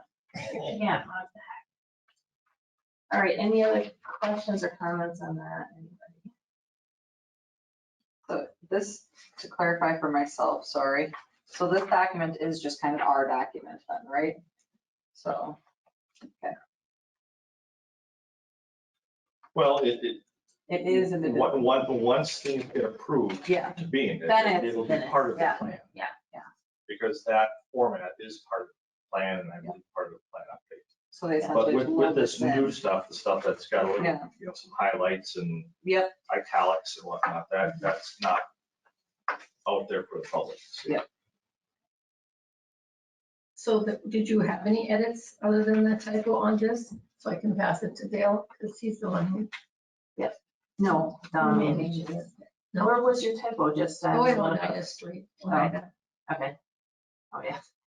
Yeah, no, other than that, I thought Hanson was wrong, but that is correct. Okay, good. Thank you. That was all Dale on me. All right, anything else on that, you guys? Okay. Then we'll move on to 11A, Park and Rec, report. Oh, Still languishing on some fix-its on the West Main Avenue Trail thanks, Brian. regarding some of that. Thank you. Regarding some of the valve covers that still need to be fixed. Meeting with McMahon on Friday. At May River Trail, the project was submitted to the DNR. The DNR has given initial approval. With that initial approval of the project, we have sent out letters of project procedure to residents on Broadway and those adjacent to the park. So they have 30 days as of at some point last week to contact the DNR if they have concerns with that, which then at that point, a public hearing would be scheduled. If a public hearing is scheduled, we don't want just the naysayers to be giving their opinion. We probably want people that also are in favor of the project to be giving their opinion.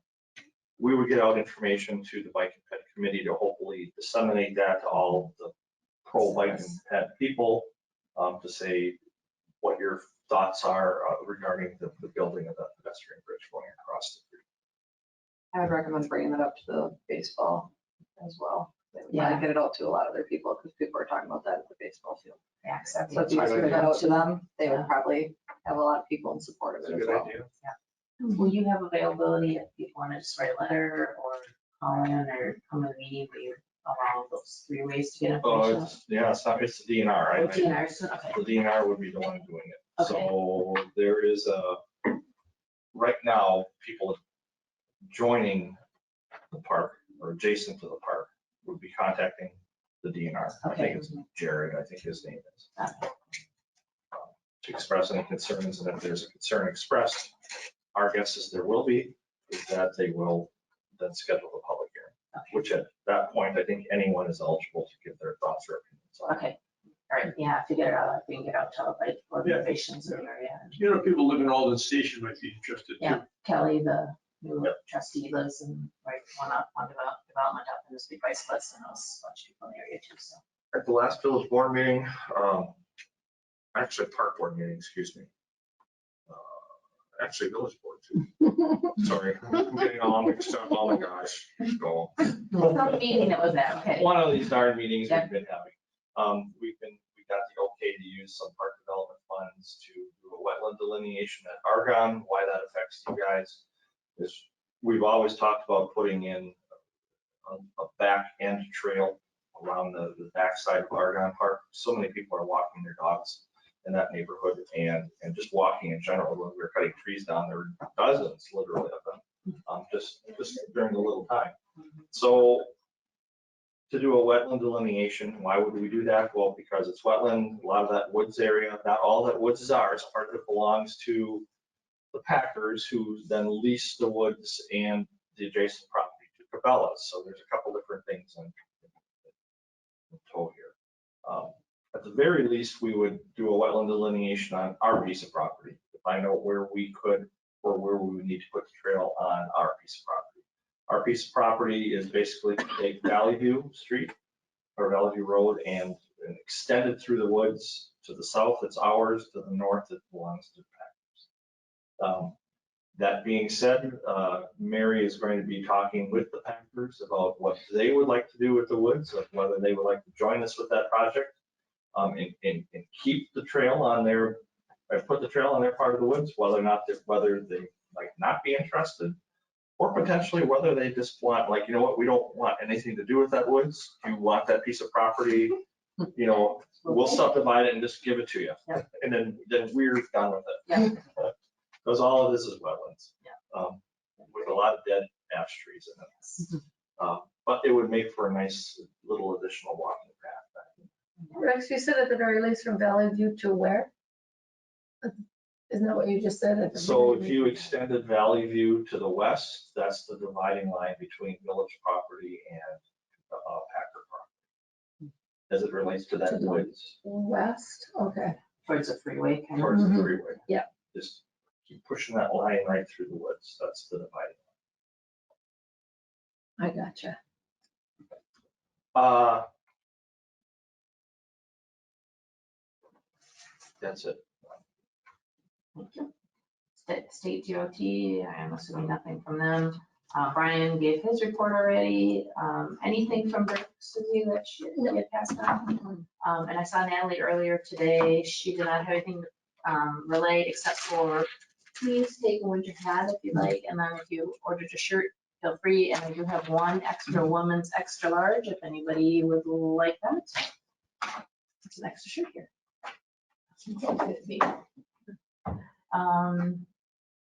Any, I have 12 public comments about biking and walking in community. Anybody have anything you want to add? Anything? Okay. Next bike and ped meeting is August 8th. I will not be at that meeting. Jessica will, vice chair, hopefully she will be here. And then we'll go from there. In September, I have tentatively asked the Brown County to come in, the gentleman that wrote the bicycle pedestrian plan for the county, to come in and talk to us a little bit about the plan and like how it affects Ashwaubenon. Like Rex said, there's not a lot in there about Ashwaubenon, but to talk a little bit about that and maybe some other theories and ideas that they put forth in the bicycle. I kind of, you scratch your head, Ashwaubenon is mentioned in the pier plan. Yeah, I noticed that too. Yeah, like I think Ashwaubenon it's- plans on yeah. putting this bike trail through the bridge. Yeah. So what the pier should think about, Yeah. kind of like, you Yeah. know, shouldn't that be part of, okay, like Ashwaubenon is going, you know, Yeah. Ashwaubenon should have its own section about putting that trail through, but Yes. I sometimes, Yeah. they're like totally ignoring us on that plan. Well, I don't get it. Not too ours anymore. So, yeah, so hopefully September we'll have some of that. Honestly, will not have an educational component at all. Kyle, I was wondering too about the video that you sent me about the crosswalks. If Yeah, that would the be painted something crosswalks, yeah. that maybe this committee would like to look at. We're talking about, you know, this whole corridor here and making it more visible. It was a very interesting video on what they're doing, and I can't remember what city it was, but I was Philadelphia. Anyways, I think it was Bloomberg was funding it. Yep. And they had artists and just painted the streets and the sidewalk, the crosswalks, and it was very lovely. It was quite decorative. And they said having that paint just slowed people down. yeah, well, that's the. No, and I just noticed it in Chicago this weekend, they had painted bike lanes and I thought, oh, wow, you can really tell where you need to be and go, and it really caught your attention. So if, Fun in different areas like that. yeah, if that's something we could, you know, maybe show that at the August meeting if you want to. I mean, I thought it was an interesting video. yeah. It wasn't really long, but it had some good ideas on it, different things in it. Send that to the Capitol people, the Scogan and stuff. Oh, yeah, Yeah. yeah, because I mean, it put the footprints in. That was Yeah. fun. I like. Oh, I'm sure it was really cute. And now but what it- would you do? you just Do can't like see it. horns or drums? Yeah, there you All go. sorts of music stuff Yeah. you could do. Yeah, that's right. They have some other things going on. So, other than that, nothing else. I would welcome a motion to adjourn. I'll make a motion to adjourn. Second. Okay, moved and motion made in second. All those in favor say aye. Opposed? We're out of here. Thank you, you guys.